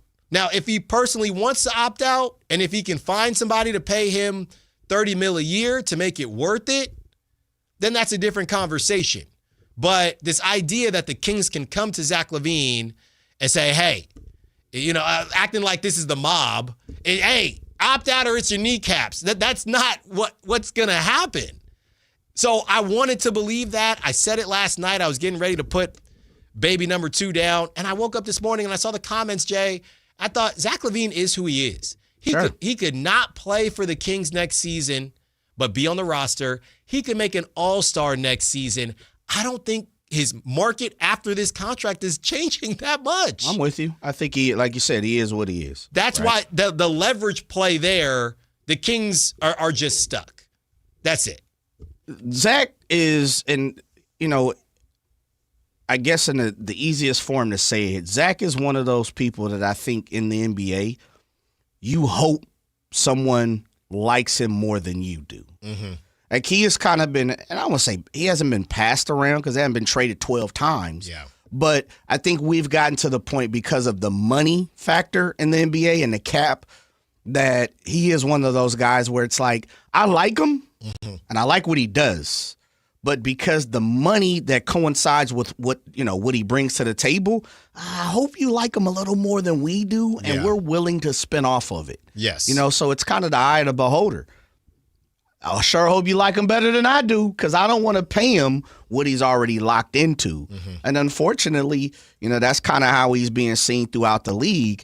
But you always read, and there's always something there, Alan, where there's, but he does some things that people need. Mm-hmm. Like how many times I think you just talked about it, but the Pistons, They could have sure used his secondary scoring to Cade Cunningham.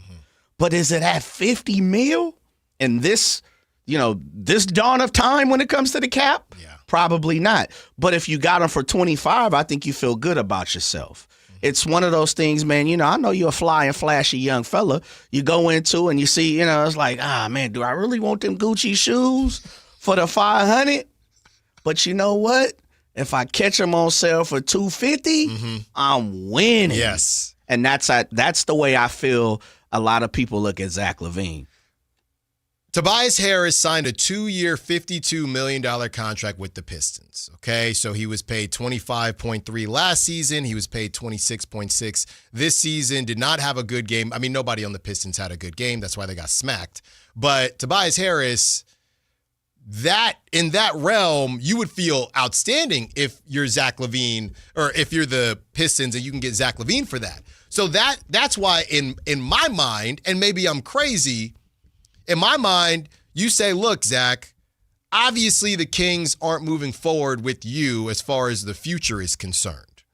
So we could do 2 years for $60 million, right, versus the 50 you're going to get, and we understand. Kyrie turned down, what was that, $41 or $43 million that he had left on his deal and signed a 3-year contract that netted him a $39 million AAV, right? So he got that money back and a little something else. So if you're Zach, look, you get out of Sacramento, you get to play on a contender, you get back to the Eastern Conference, which helps your ability to contend, and we're going to pay you a little bit more because we know that you're going to get it in a longer period of time.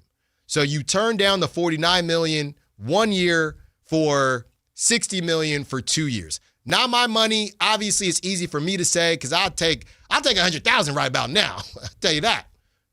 But if you're Zach, it also comes down to what do you want to do, Zach? Money is money, right? These guys, they got enough of it that it's hard for us to really have conversations because the tax brackets are just insane. But if you're Zach LaVine and you're getting opportunities to actually compete and contend, it is not my place to say you made enough money. I'll be dang if somebody said to me, hey, you made plenty, just take it. Nobody would say that. Well, there are people. There are who people do. that That's would the say problem. that. Yeah, Yes. stop counting other people's pockets. Yes. So I can't be in Zach LaVine's brain. But if me personally, Jay, if you come to me and you say you're the Pistons, you come to me and you say, look, we can do $60 million for 2 years. So you're making a little bit more. It takes longer period of time. Right. Or you can stay in Sacramento. Because if I'm Scott Perry, I'm not trading you. That is the one thing I would say. Unless there's a deal where I'm getting a first, which would be incredible for this to end this way. I don't see that happening. But unless I'm getting a first or some type of young Benedict Mathurin type under 25 talent, you're just coming off my books at the end. People want to talk about waves and provisions, and maybe the Kings do all that. We've talked about this before. But if I'm Scott Perry, you're just gonna chill here. Yep. Either you opt out or you can chill. You'll play when you play. We're not going to be disrespectful, but this is you are an asset to us now. So we'll move you if it makes sense, but if not, you're just going to come off the books. And I know people have said, well, Sacramento's not a destination and that cap space, they're looking to get away from that luxury tax. They're looking to do a lot of things which might force their hand in some other areas, but I'm not necessarily in a rush. So it comes down to Zach LaVine and what does he want? Because you're right, Jay, you do have the power to make yourself more attractive to teams, but obviously you, instead of making that money up front, you'd have to disperse it over 2 years. So that's up to him. Yeah, it is. And I mean that's he's played his way into this position, and you got to salute that. Mm-hmm. You know, he's been good enough or blessed or lucky or however you want to see it that someone gave him a deal for him to have a player option this year at almost $50 million. Mm-hmm. And so you got to respect his game when it comes to that. You might dislike him, but the truth is, somebody told me a long time ago, you worth what a person to pay you. That's right. Right? So he's already been given that contract. I think when it comes to Zach's situation, and he's pushing 30 now, right? He's 29? I think he's already 30. Okay. Yeah. He's got to make a few decisions when it comes to what's probably best for him, his career, his family, and agents, and whatever else moving forward. It's going to be interesting because I hear what you're saying. If I'm going to get $50 million on paper and whatever California taxes and whatever going to whack them, let's just say he brings home $30 million from the deal after agents and everything else. Versus, like you said, do I want to get that 60 for 2 years, calculate that money and see where it comes from? It's going to be interesting because I do think it comes down to how he sees his future, right? Unfortunately, as Kings fans, we're kind of strapped with how he moves and how he maneuvers. And so everybody has an opinion on it because it's like, oh, well, we need to move him to do that, to do this, because you can see the end of the tunnel. Yeah. And I think that's what you're saying. I'm with you. If it doesn't make sense, no one blows me over with the deal or figures out something that's going to work for me, whatever Scott Perry and BJ and Paul and whatever they feel like moving forward is the best path for them, then I'm probably going to do what I've been saying they should have did to DeAaron, is I'd have sat across the table. I'd have said, bring you, your agency, your family, and anybody else you feel comfortable to come into the room, and we're going to have a real big boy conversation. You want to go here or you want to go there, but it doesn't benefit me. Yeah. And I'm not going to be Mr. Nice Guy every single time in the NBA. That's what we're asking Scott Perry to start to do for the Sacramento Kings. Because for the longest, it feels like that hasn't been done, Alan.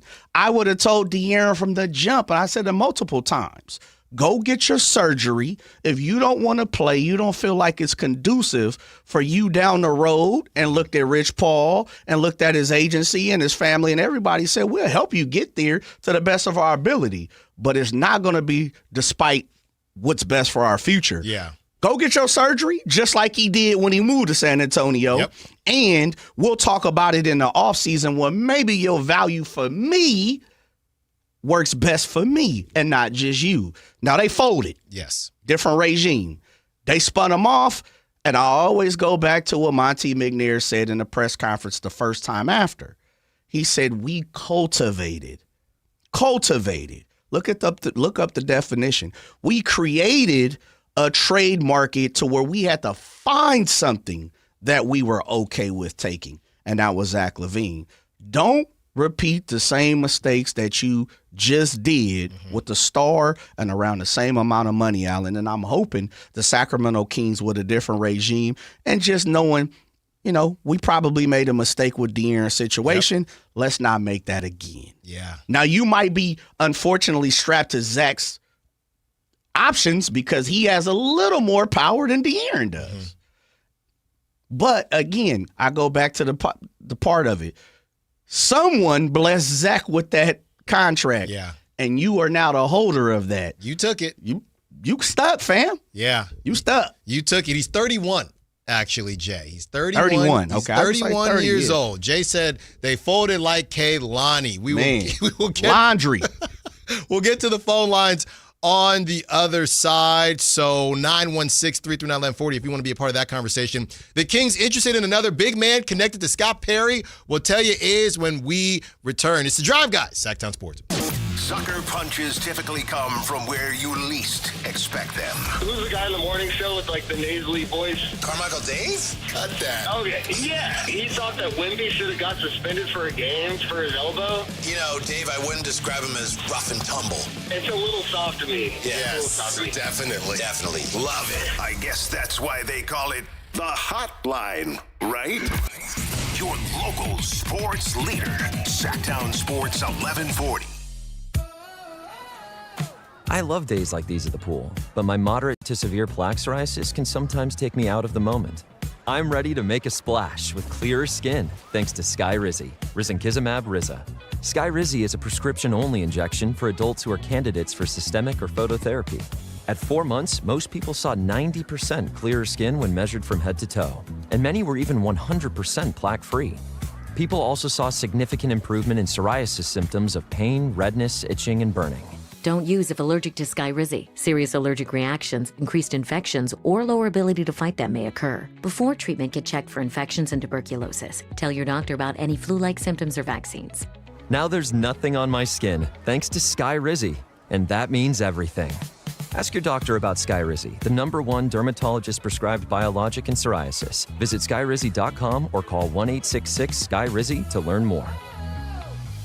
At Power Business Technology, we're not another big box corporation. We're your neighbors, locally owned and operated. We know what businesses like yours need, from reliable printers to high-performance copiers. We'll help you find the right solution with personal service you just can't get online. Need setup or support? We're just down the road and always happy to help. Power Business Technology, family hometown service with big-time solutions. Contact us today for all your business printing needs at 844-POWER-BZ. That's 844-769-3729 or visit us at powercopiers.com. This home improvement month tip is brought to you by Bonnie, leading the way home. Routine maintenance can catch small issues before they turn into costly repairs. Schedule a professional checkup today. Workdays can be unpredictable, but your workwear shouldn't be. With the Cintas Apparel Plus program, you'll have freshly laundered garments for everyone on your team delivered every week. Cintas has workwear for just about any job imaginable, with high-performance fabrics and an uncompromising fit that stretches and moves with you. Don't leave looking and feeling good to chance. Visit Cintas.com. Oh, I'm ready! And get ready for the workday. Earn an accredited MBA in as few as 16 months for about $21K at University of Maryland Global Campus. Explore 10 specializations, including finance, HR, cyber technology, and more. Plus, showcase the value of your MBA with a comprehensive learner record and digitally demonstrate in-demand skills and credentials to employers. No application fee if you apply by June 1st. Learn more at umgc.edu. Certified to operate in Virginia by Shell. Buying golf gear is easy. Buying the right golf gear, well, that's different. At Hagen Oaks, they don't just sell equipment, they fit your entire game. With TrackMan technology in the Player Performance Studio, your clubs are matched to your swing. Ping's Ballnamic Fitting helps you find the golf ball that performs best for you. Hagen Oaks Putter Fitting Studio dials in your stroke, and FootJoy's 3D foot scanner finds correct shoe size for your feet. It's a smarter way to play better golf. Total Game Fitting at the Hagen Oaks Golf Super Shop, Fulton Avenue at Business 80. Yeah, I'm just honest. No bars on bottles, I'm just honest. The Drive Guys with Kevin Gleason and Alan Stiles on Sactown Sports 1140. Kimberly on the Sac Chat. Jay, Future, and Drake back together on that Ran to Atlanta. Man, you got it, man. That Ran to Atlanta. I know you slapping it, Jay. I like Future, man. I haven't heard one song yet of Drake. Not one? Not a Drake guy, man. I just never been. All right. Never touched me, man. All right. Well, they're back. I don't know. So, some people are saying maybe they weren't in the room. Are they actually cool, or are they just trying to get this paper? The vibe just seemed off because they were beefing. Could be a combination of all of it. I mean, sometimes you just got to get the cheddar. You better believe it. I don't know if they're boys again. I don't necessarily need to be your friend. Exactly. But if business is business, when it's on the up and up. That's right. I might be able to fit myself into your schedule. I'm telling you, man. I'm telling you. All right. We're going to get to the phone lines, but wanted to bring this up first. This is from Stephan Bondi. Of the California Post. This came out on Friday. Yeah, Friday night. Shortly after our show ended. And he's got a write-up on just what could happen with the Knicks. And, of course, the Knicks are still in it, very much in it. This is what he had to say. Sources around the league have pegged the Sacramento Kings as a threat to pry away Mitchell Robinson in free agency. Scott Perry, the GM of the Kings, has long been a fan of Robinson after drafting him in the 2018 second round as a member of New York's front office. It was probably Perry's best move in a tenure of blunders before Rose arrived. Perry's Kings have no cap space, but could maneuver the roster to open a competitive offer for Robinson, who has mostly been underpaid throughout his career, $67 million in career earnings over 8 seasons. Underpaid at $67 million. Don't get me started. Don't get me started. I was going to power through that, Jay. I was going to try to power through that. So, some of you may be confused, and let me be honest with you. At 28 years old, Mitchell Robinson, I will join in your confusion. I'm not really sure why the Kings would go in this direction. They have counted 3 centers right now, with obviously Domantas Sabonis and the 2 youngins that they just brought in with Reynaud and Cardwell. Mitchell Robinson is a good player. Don't get me wrong. But I'm just not really sure what timeline we're dealing with here. Now, again, this is a report, so it's not Scott Perry saying, yeah, we're interested in Mitchell Robinson. Not that he could say that.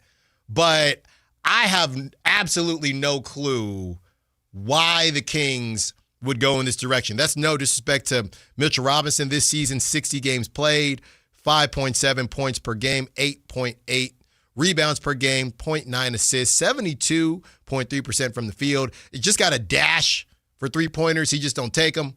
40.8% from free throw, Jay. That's gonna be rough.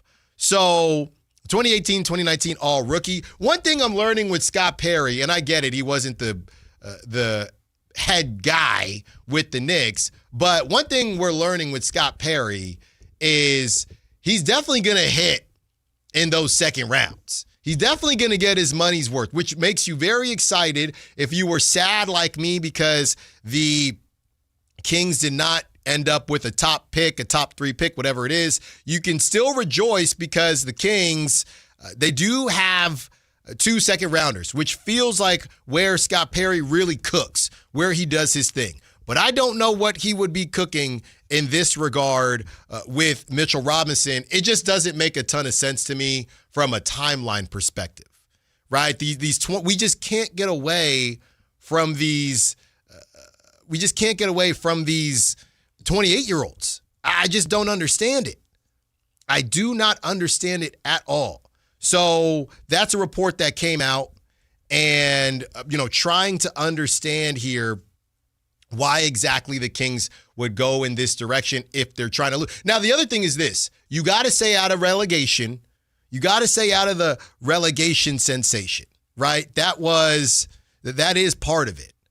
So remember that, but at the same time, I'm just not really sure what exactly you are poised to do with Mitchell Robinson. And real quick, just wanted to correct myself on that note. Scott Perry was obviously in the mix back and forth. 2017, he was with the Kings, and then in 2017, he was the GM of the New York Knicks, of course, and that was between 2017 2023. It gets confusing because these titles, there's other guys that come in with basketball operations and president of basketball operations and GM, so you can get a little convoluted there.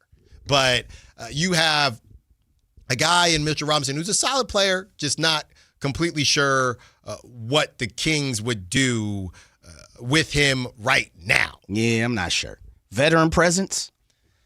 28 years old. I mean, I'm not. If you moved on from Sabonis but then brought in Mitchell Robinson. Okay, I can see that. But then what does that mean with Maxime Reynaud and Dylan Cardwell? It's a great point. I mean, of anyone that's on this roster, who's he compare closest to for you? Maybe Cardwell? Yeah, I was going to say Cardwell. Yeah. So Cardwell, I know they're older guys, but still Cardwell at 24 years old. Let's just see what he can do. Bruiser. Yeah. I think for me, Mitchell Robinson is probably who he is at this point. He probably has a little more upside if he's starting. Mm-hmm. He knows he's going to be in the starting lineup every single night, and builds a rapport with the point guard. Hint would probably Sacramento Kings be drafting. I don't know. I'm not exactly sure, and I did a bad job. I need to reach out to Steph. I actually have a relationship with him many years, and see if he'll pop on for a quick couple of minutes to kind of explain that and get, where is he hearing that from, and why? Where's the fit for him? Yep. in a Sacramento Kings uniform. I'm not seeing it. Yeah, seen brighter suns on the chat. Cardwell essentially does what Robinson does. Yeah, that's how I feel about it. It just seems a bit redundant. Now, I do think, and obviously Bondi is super in the loop, as you mentioned, Jay. Yeah, he's connected. I do think it might give us a little peek into how this changes things for the Kings. I don't know if Mitchell Robinson is anywhere on the Kings' radar prior to these new rules that are the new tanking rules that are going to come down. But now that you have to be decent, you can mess around and be in a play-in and still have a okay shot at a top pick, as the Kings just got burned in their pseudo tank or whatever you want to call it. So I do think it might give us a little peek into, all right, maybe the Kings are actually going to try to compete on some level, not saying hybrid rebuild, but they can't tank. So Scott might say, well, if we can't tank, I want to get some of my guys in here. And he is, he'd be cheaper than Sabonis. So you would be moving further away from the luxury tax. It just didn't really make a ton of sense to me when I initially heard it. I'd like to kind of get an explanation. And, if it happens, I'm pretty sure we'll get one. But maybe it's the fact of kind of what you're talking about is playing the middle. Mm-hmm. I don't think I would have ever thought about being in the middle in the NBA is the best place to be. But moving forward, it could be. Yeah. But I definitely know you want to be up under that apron for sure. I know the Kings are right up against it. We've had Keith Smith on and Eric Pincus and guys like that who know the market a little bit better than we do. But I'm not exactly sure as far as basketball-wise. Pool Guard Mark says the same thing as Seen Bright Suns. He's an older Dylan, right? Yep. I'm not exactly sure where he fits in the fact of besides Dylan, I think we hope he gets to a certain point. But with Mitchell, I think we know where he's at defensively and what he brings to the table. So maybe they're just banking on it. I don't really know. Yeah. It's getting started. And some of these teams, just running out. First of all, you got to move on from Domantas Sabonis before any of this happens. And maybe that's the takeaway. Assuming all this is, at least being circulated. Maybe that's the takeaway. They're more sure than they previously were that they can move on from Domantas Sabonis, because that's where this whole thing starts before any other conversation ever comes to fruition. It starts with Domantas Sabonis. Well, it doesn't start with the Kings when it comes to teams that players do not want to get traded to. So that's a win in itself, right? Let's break that down when we return. More Drive Guys coming up. In celebration of 80 years of 49ers football, Sactown Sports is counting down 80 of the most memorable moments that have shaped the team's storied legacy and winning tradition. Here's today's faithful flashback. Number 80, Jim Harbaugh's heated handshake. Year one of the Jim Harbaugh era in San Francisco was a thrill ride. The 4-1 Niners visited Detroit and took out the undefeated Lions with 2 late scores in the final 2 minutes. But that wasn't the headline. The story came at the conclusion, when the head coaches met for their customary handshake. Harbaugh's energy and passion mixed with a slap to the back didn't sit well with Lions head coach Jim Schwartz. Schwartz went after Harbaugh. The two had to be separated. In the end, a win for the Niners and a memory for all. Faithful flashbacks on Sactown Sports 1140. Sucker punches typically come from where you least expect them. Who's the guy in the morning show with the nasally voice? Carmichael Dave? Cut that. Oh, yeah. He thought that Wemby should have got suspended for a game for his elbow. Dave, I wouldn't describe him as rough and tumble. It's a little soft to me. Yes, definitely. Love it. I guess that's why they call it the Hotline, right? Your local sports leader, Sactown Sports 1140. Progressive knows you could have easily taken the freeway, but you took the scenic route to see a waterfall and an oddly busy boiled peanut stand. Discovering the unexpected is exactly why you bought an RV, so protect it with a bundle from Progressive. Because although you may be 3 hours behind schedule, you're 6 jars of jam richer and possibly enrolled in a butter churning workshop. Switch to Progressive and protect your RV, boat, or motorcycle by bundling with your home or auto insurance. Progressive Casualty Insurance Company, affiliates, and third-party insurers. Not available in all states or situations. If the world were like a Sleep Number mattress, everything would adapt for your comfort. Because as your life changes and your body changes, Sleep Number mattresses adapt and shift to give you personalized comfort night after night. And now everything's on sale during our Memorial Day event. Save up to $1,200 on mattresses, plus free delivery when you add a base. Ends Monday. To experience a whole new world of comfort, visit a Sleep Number store or go to sleepnumber.com. Sleep Number, to a good life's sleep. There are many reasons to choose Gonzalez Law Offices as a dedicated trial lawyer with an undefeated record from 2016 through 2019, and you'll know that no case is too big or too small. Due to his success, hard work, and commitment to excellence, attorney Jonathan Gonzalez has been listed in Super Lawyers Rising Stars, as well as in the top 40 under 40 list by national trial lawyers. You can find Gonzalez Law Office online at saclegaldefense.com or call him at 916-304-9187. If your passion is bass fishing, only one radio show has the action, information, and excitement of your favorite outdoor sport. Ultimate Bass, hosted by Tournament Bass Pro and California Outdoor Hall of Famer Kent Brown, takes you live to where the fish are biting every Saturday morning. Only Ultimate Bass feeds your passion with the latest news, products, tips, and advice from the pros. Ultimate Bass with Kent Brown, Saturday mornings at 5 a.m. on Sactown Sports 1140, part of SEP's Saturday Morning Outdoors. You ever notice how the other guys scream about massive discounts on their Dodge, Chrysler, or Jeep Ram vehicles? Then you get to the fine print and boom, another $5,200 in mandatory ads. At Hobblet, we don't insult your intelligence. The price you see is the price you pay. No mystery add-ons, no bait and switch, no gotcha when you sit down to buy. Hobblet, family owned for 77 years. Transparency, straightforward pricing.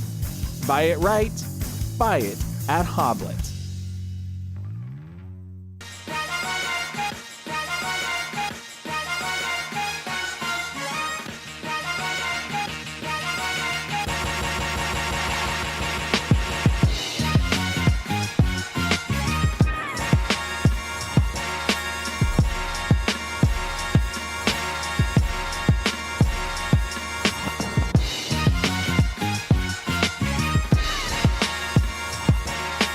Your afternoon home for Kings Talk and so much more. The Drive Guys on Sactown Sports. About to get to the phone lines. Taking you up to 6 p.m. Man, Mitchell Robinson. That conversation, kind of a head scratcher. If you thought, I thought we were getting younger. That's all I want. How much is it to ask? Just stay away from anybody that is closer to my age than college age. Come on now, man. Wait a minute, man. What is you, 33? Hold on, I'm trying to do the math. Hold on. Wait, what year is it? I'm 2026. 36. Family. I just turned 36. So I'm pretty sure Mitchell's closer to college age. It's close, Jay. I mean, this dude's in college 9 years now, bruh. A freshman.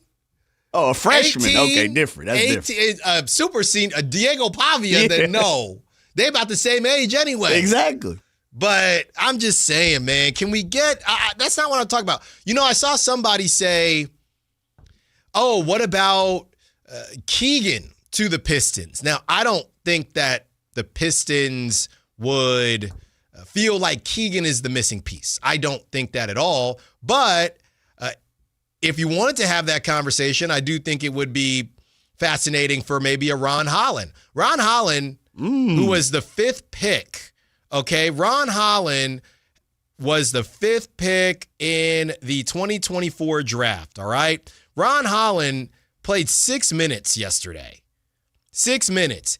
He's a guy that you could say maybe those timelines just didn't line up correctly, right? Is he really in a position where he could take a leap? So would the Pistons be willing to move off him? I think the answer is yes. Would the Pistons move off of him for Keegan Murray? And obviously you got to make the money work. Right. So some version of that I don't know. If you are going to lose a 20-year-old, a 20-year-old dude who's pretty still young in his career. Kind of reminds me, I was watching some highlights during the break, kind of a Kuminga type player, 6'8", forward, doesn't really shoot the three ball, hyper athletic. But if you're going to lose somebody like that, you're going to lose him for Keegan Murray coming off the worst season of his career? I don't think so. So I'd like to believe that.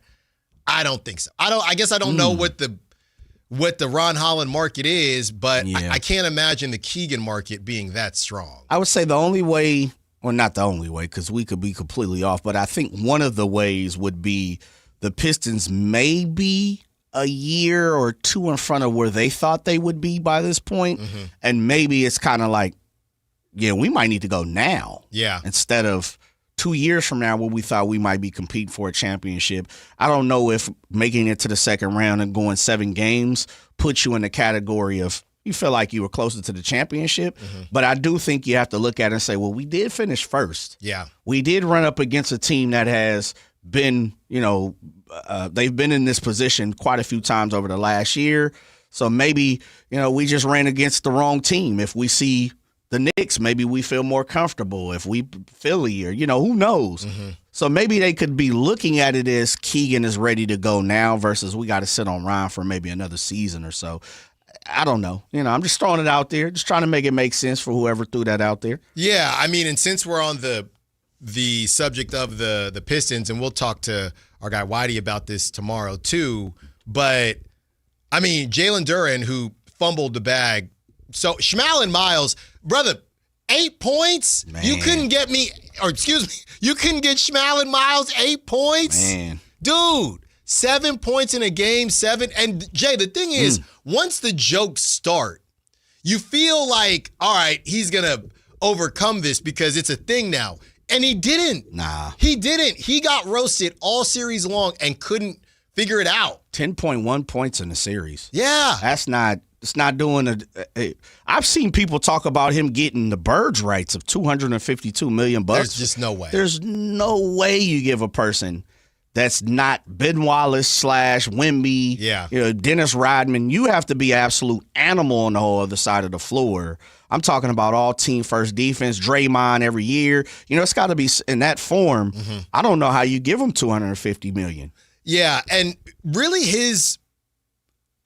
the type of player he is very confusing because he's not totally undersized at 6'10". No. But when you are that type of Mitchell Robinson, I don't stretch the floor at all type centers, you have to be so skilled and bring so much else to the table nowadays. And Duran, he's not going to pass like that. He's a good defender, don't get me wrong, but he's not in a Gobert conversation right now. I know he's still super young, but maybe that leads into a Sabonis conversation. If they say, we're just letting this dude walk, or I don't think you would do a sign and trade. Yeah, you don't let him walk. Right. But they right. Well, I guess what it is he's a restricted free agent. Yes. So they have an opportunity to match. And I think if you're Duran, that's a tough spot because who is going to outbid the Pistons? You messed up your market. Yeah, I mean, unless you are a team that believes you have the score. To me, I don't know if he has a superpower, but I think the things that he does well is what you're talking about. Defensive, rebounding. I believe he put up 18 points something this year, if I'm not mistaken. I was looking at his numbers a couple nights ago, which was a huge leap for him offensively. But maybe you believe that the future is bright. Maybe you believe he can stay around at 18 points a game, but also maybe defensively take one more leap. Rebounding, lead the league in rebounding multiple times, a la Andre Drummond, So maybe they see if someone can see him that way, but I think he is not a number 2 option. No. I'm not sure he's a number 3 option. I think he is a fit, perfect type of player. Draymond. Draymond fit perfectly for the Warriors. I think with Jalen, I think you kind of have to be in that same kind of boat. You need him to kind of play Hartenstein-ish, works well for the Thunder. Yeah. I think he kind of plays that role. He's a great player, a good player. Not sure if he's great. I'm not sure if he's worth, $200 million either. 19.5 points per game. 19. Okay. 19. 10.5 rebounds, 2 assists, 65% from the field, 74% from the free throw line. It's so crazy because. How many rebounds you said? 10.5. 10, okay. 10.5. It's so crazy because he's probably thinking, man, I wish we had gotten banged in the first round. Right. Because the longer you play, he got exposed, Jay. Man, that double-double looks good on paper, though. Yeah. I ain't talking about without the cheese. Yeah. I mean, grilled onions on mine. 916-339-1140. It's time to check it with TC. What's up, TC? Man, Alan, Jay, what's up with my two guys, man? What's up, TC? What you got for us? Mic check. Listen, so we're going to jump right into it, man. It's a lot of talk, right? So first and foremost, let's get Zach LaVine out the way. Okay. So that's really just about me. Nothing against you guys, but that's for people like us, media talk. If you were to sit Zach down, it's not a mafia move like you're coming at Zach. Like, if you don't sit down, we'll beat you up. It's not none of that, bro. Listen, man, we got other moves, and if you choose not to opt out, okay, bro, we're just going to either send you home or have you on the bench, right? And that's the end of it. The talk and all that, that's people like us in media talking about, you got $49 million sitting on the bench. In reality, it don't matter, because if the Kings are 20-1 after the first 21 games, ain't nobody going to be talking about Zach LaVine's $49 million. They're not. They're going to be talking about the Kings. They're balling. What are they doing? That's about it on that note. What I learned from the playoffs, these teams need players like a Malik Monk, a Domas, or even a Zach LaVine, or even a DeMar. Detroit and Toronto for sure. Detroit, they couldn't close a game. I thought they was going to win that series in 5 games. But can't nobody close the game over there, bro, other than K. K need help. Y'all telling me Zach can't help them? Even DeMar, Domas. We can even do a swap for Domas and Duran. We'll take Duran because we'll throw him in with Carwell. He fits better with our team because now we know we got 2 defensive centers, shot blockers that we can throw in the game and match up with these teams. If you really want to talk, listen, bro. The whole Darius A-Cup situation to Sacramento, them liking each other, I hope it does work out that way, right? Hope it does work out. And even if Ja Morant was traded, I'd take both of them on the team, right? Because you got two birds with one stone. One of these guys is going to hit. If Ja Morant turns his season around and turns his career around in Sacramento, it's a win. If we hit with Darius A-Cup, with Ja on the team, we hit in that predicament. Kings are going to work. Let Scott Perry get these picks together. Let him get these free agents together, Kings fans, because at the end of this, I'm telling y'all, bro, in about the next 60 to 90 days, really, I'm going to cut it short. The next 30 to 60 days, we're going to be on these airwaves this summer, bro, happy, talking about we can't wait for the summer to come. I know I'd be optimistic, bro, but I'm just being honest. And I know we got a lot to talk about on these radios, and we can't just come in all cheesy and we happy it's going to be good. You got to make a balance. But I'm going to tell y'all, bro, we're going to be happy at the end of all this. Jay, thank you, bro. That's all I got, Alan. Good stuff, TC. Look, somebody got to be optimistic. And why not you, TC? We love you for it. Thank you for the call. We still got to get to the Kings and other teams that players don't want to play for, where the Kings come in that regard. And we got some real trade down conversations that may or may not include Sacramento. More Drive Guys, 4 o'clock coming up. Take Sactown Sports with you everywhere you go with the Sactown Sports app. The most in-depth coverage of the Kings and 49ers. A library of written and video content. And all your favorite personalities all in one place. Download the Sactown Sports app today and get in on the action. Your local sports leader. Sactown Sports 1140.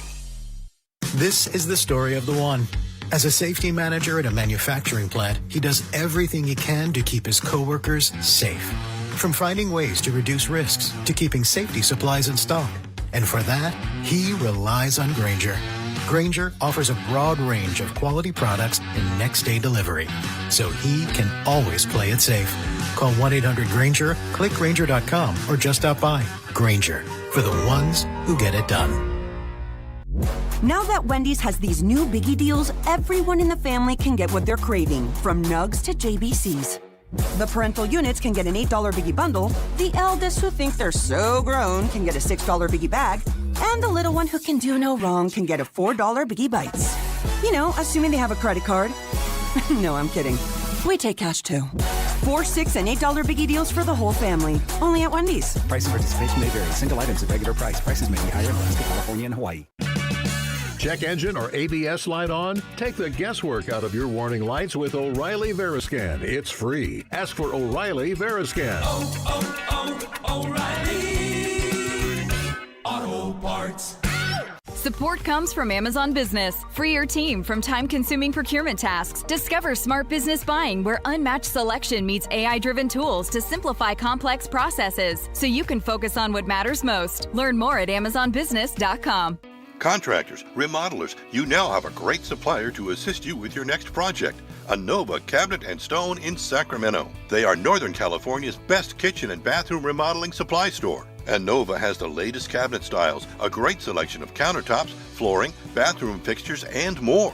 Visit their website, InovaCabinetStone.com. Take advantage of their grand opening special, a $750 in-store credit. Stop by today, Anova Cabinet and Stone in Sacramento. Patrick was way behind on his IRS taxes. I was in way over my head. The total amount ended up being somewhere just over $30,000. $30,000. Then the IRS came to collect. Started getting letter after letter. A lien had been filed against me. They were going to basically hang me completely out to dry. He had to do something. That's when I reached out to Optima Tax Relief. Patrick's life quickly got a lot easier. It was very easy, pretty much hands off. They picked up the ball and ran with it. And how'd it go? I couldn't believe it. I had to ask 2 or 3 times. I saved an incredible amount of money. How does Patrick feel about Optima? Couldn't be happier. They definitely helped me. Optima Tax Relief, the best place to call. They're the best in the business. Do what Patrick did and call Optima Tax Relief for a free consultation. Call 800-375-2922. 800-375-2922. 800-375-2922. Optima Tax Relief. Testimonial from an actual client. Some restrictions apply. For complete details, please visit OptimaTaxRelief.com. KHD-KHD1 Sacramento, KYMX HD3 Sacramento. From the Power Business Technology Toshiba Studios. Sactown Sports 1140.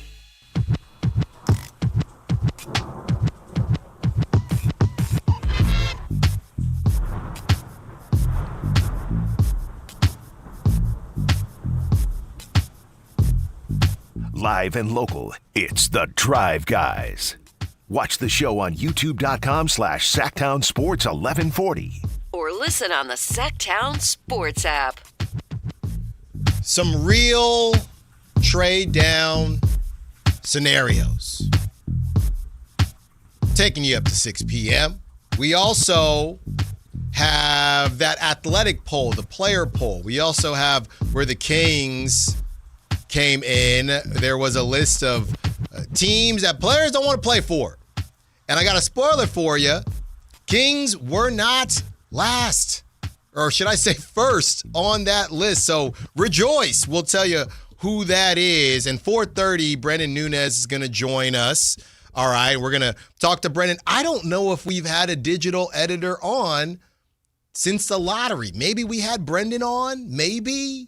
But I don't know that we've had anybody on since the lottery has happened. So we're going to get caught up with Brendan Nunez and how he's feeling. Brendan is running the draft conversation, and he's got different draft profiles. You're probably hearing the promos. He's doing an outstanding job with that. So we'll talk to Brendan and get his feeling on where the Kings may be going and where he wants the Kings to go. Okay, so those could be two different things, or maybe they're the same things. Before we get to this trade down conversation, as well as where the Kings rank on that list of teams that players don't want to play for no more or ever, let's get to KO, who has been hanging on and wants to be a part of the conversation. What's up, KO? What you got for us, the Drive Guys? Hey, guys. Thanks for taking my call. I'm a diehard A's fan. Mm-hmm. My birthday's in July, and I gifted myself an early present going down for all 3 games in San Diego. Got a boy. There you go. Best ballpark in the state. Yes, I thought I'd see my boys play in a proper setting, if you will. That's right. That's right. But I'm kind of intrigued about Road Trip Mike. I'd love to meet that guy and buy him a drink. Does anybody there know him? Ooh, that's not off the top of my mind. No, KO. Yeah, but you know what? You're on. Obviously, these airwaves are strong. Yeah, so they are. You put it out. Well, yeah. I figure I can seek him out. I'll find him and just offer him a drink. Okay. Oh, boy. Yeah. Thanks for the call, KO. Was that it? You got anything else? That's well. Might as well talk about the A's real quick. Sure. 500 and in first place late in May.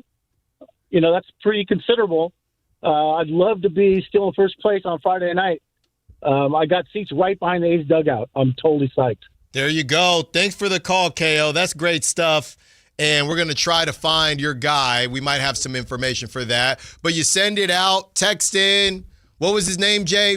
Mike? Road Trip Mike. Road Trip Mike. Road Trip Mike, 916-339-1140. Go ahead and text that in. You got information. Or Road Trip Mike, if you're listening, we could hook that up for you. Headed down to San Diego. We're putting together a love union. That's what I'm saying. Jay, but here's my thing. Yes, sir. Like, when I vacation, it's hard for me to vacation outside of anywhere tropical, right? That's why it was good for me to go to Guadalajara, because a lot of people think, hell, you're going to Mexico for a wedding, you're going to be on the beach. No, Jay, you told me, no, you're in the city. Yep. You're more inland. You get to see other stuff. We got to go to Tequila and all of that. But if you live in San Diego, in Hawaii, in Miami, yes, sir. Do you vacation in cold? Do you go to Antarctica? Where do you go? Like, where do you vacation? You live in La Jolla. Yeah, okay. Right. Oh, I got to go on vacation. Is it just a staycation? What do you do? No, man, you go. First of all, this world is vast. Yeah. Long and very big, right? And so there's so many different places. Your tropical weather doesn't look the same as Bali. That's true. You know, Hawaii is not the same as Miami, so to say. As much as the vision seems to be the same, a lot of the feel, but prices are different. So there's so many things that you can enjoy in Hawaii that you that you could do the same versus, I don't know, Switzerland, so to say. Yeah, man, dude, just so you don't never go nowhere when it's cold? Is that what you're saying? No, You got to step out, man. Nah, man. I mean, because that's the thing. People have said, oh, you got to do Asia. Right? Okay. You got Japan, China. I have not been. And I'm trying to figure out, I don't know. I'm going to take a chance and go. And look, I'm a foodie. Of course. I'm a foodie, don't get me wrong, but I still got a lot on my list here. And a lot of tropical places? And they all got beaches. Okay. Well, then you are a beach connoisseur. Yeah. Like you are a sand connoisseur. That's right. So you prefer your vacations just to have an inclusion of a beach pretty close by. And I know what you're thinking. No, no. No. What do you mean? That is a very vanilla ice cream take. Actually, I wasn't thinking that. Because this is the thing. You know what you like, so you spend your money on what you like. Right. I respect that. That's what I'm saying. For Oktoberfest. Okay. A lot of my friends have gone and done Oktoberfest, and I'm thinking, I'd love to do it. I'm just trying to figure out. Yeah, that's not on my list. When where it's gonna slot in. Well, that's at the bottom. It's at because the bottom. You can't visit no beach. That's right. There's no beach out there. Ain't no beach in the building. No. Right. But top 3 right now. We got a little bit of time. What's your next one? My next, crazy because I've never been to Hawaii. Okay. I told you this. Yep. So Hawaii's there. Beautiful place. So Hawaii is pretty high up there. Okay. After that, like I said, got to see the roots. We almost went to Barbados for our honeymoon, but that's nice. We didn't end up getting out there, but got to see, great grandma came over on the boat from Barbados to Panama. So I got to do Barbados. Got to see it. Yeah, at some point. Absolutely. I don't really know what my third is. Okay. But it includes a beach. Probably. If we throw out, a couple of different thoughts out there, recommendations, you're probably like, yeah, so if I just said, I don't know. Like Italy or France. Yeah, it's not high. I'll go. Manchester. Yeah. I mean, I'm there with Verlat. If I got to go, I got to go. I mean, but Greece, Italy has a lot of great beaches. That's right. Maybe it's Italy, Greece. I know. Yep. Greece, they got it popping out there, Mykonos and all that. No doubt. So maybe it's somewhere out there, but people tell me, Alan, you got to go here and Japan and China and all these. Mm-hmm. And geography, it is what it is, but it's hard for me to, I guess in my mind, when I hear vacation, I think beach. Straight beach, palm trees. Yeah. Blue sea. So feet up, tropical. If you in San Diego, well, you got to go inland. You got to go inland. Yeah, but this the thing. And you know how it is. Were you born here in California? I was actually born born in Virginia. Virginia. I okay. moved out. We moved out here for my mom's big private jobs. Sure. Well, to leave it like that, Yep. when I was 5. Okay, so I've been California out for here the most since, part is all you know. Exactly. So growing up in here in California, when you go other places, people feel like, it don't matter where you're from in California, they believe it's palm trees and beaches if they have not experienced California from the sales, right? Yes. And you tell them like, no, I'm from Northern California. It's a little different. We got beaches, but it ain't tropical palm trees and Ferris wheels. Bundle right? up. Exactly, right? And so when you say that to people, they look at you kind of jaw dropped. What are you talking about? Yeah. And so I say that in the form of we have a lot of great things going on in California. Some people would argue vice versa. We don't. But the one thing we do have is great weather more times than not throughout the whole entire year. That still doesn't mean you're going to see the rest of the world. And I say that with San Diego even having better weather than we do in Northern California, that you still got to branch off and, do a little something different. I know, man. I hear you. Put the park on one time, family. Yeah, go to Washington. Well, I ain't say that. I said go put the park on and maybe go to another place, where that is a little more exciting. Or I'm not big on snow. Right. I don't mind being in it. I'm just not in the form of I'm not shoveling. I'm not digging out no car. I'm not none of that. I'm a California boy. Yeah. So I'm opposed to that, I should say. Right. But going there, being a part of it, vacationing, I'm cool. I don't ski. I don't snowboard. I don't do none of that. But I don't mind putting on a nice coat and some dope Timberlands and doing my 6 inches and feeling good about myself. So that's all I'm saying is the snow brings a different atmosphere, a different, the category of air, man. I hear you. Breathe in some snow air, Alan. I know. But look, I was out in Philly. I had enough. You go to Tahoe. Yeah, but see, that's February. city. See, that's the city snow. That got the smog and the cheesesteak remnants, and that's other stuff in the air over there, man. That's not, Provo, Utah. Yeah. That's not Wisconsin. that type of stuff. Right, man. That's different. This is what it is. People out there, San Diego, Aspen. Hawaii. Yeah. They go, you see that, Jay, that hotel made out of ice? That's what y'all do. I'm going to go check out this hotel made out of ice. You will not catch me there, man. You will not. I'm good with that. But I do think there is, you gotta get out there and, see a little bit of different. Yeah, I was just curious. Breathe a little more what different oxygen do? in here, man. What do y'all do, man? What in the cold? Yeah. Yeah. I don't mind it.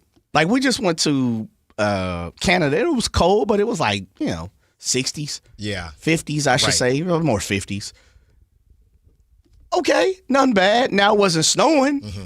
You go there when it's snowing, different. A little different, right? No, man. I just, you're in San Diego, Santa Barbara. Love Santa Barbara. Slow. Yeah. Where just saving money. Try to go to Goleta. Yeah, just go down the street. You don't got a vacation nowhere? Yeah, but it's different, bro. You don't have to go. Hawaii, where do you go? Where am I going? I'm going to go to the Ice Hotel? Why would I do that? Well, the one thing about people who live on Hawaii, it's there's not a lot of land, right? Especially depending on what island you are. So you just want to get out and, you could drive those islands 3 hours, you know? You want to get out and stretch your legs, man, and step around and, I hear you. Get into the Alps and things like that. I hear you. It's not always about the beach, bro. I'm going to ask Kyle. Kyle grew up in San Diego. Where y'all vacation? San Diego, Hawaii. Everywhere else. Just stay home.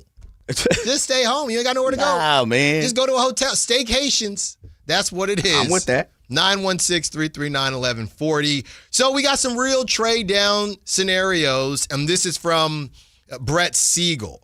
All right? He is talking about, and obviously everybody was coming together when the Combine happened, which was last week, when discussing this is a trade down scenario, such a scenario with rival league personnel. The consensus was that in addition to trading the number 2 pick, it would take a future unprotected first-round pick and quite possibly Ace Bailey, the 5th overall pick from the 2025 NBA draft, in order for the Wizards and the Jazz to swap.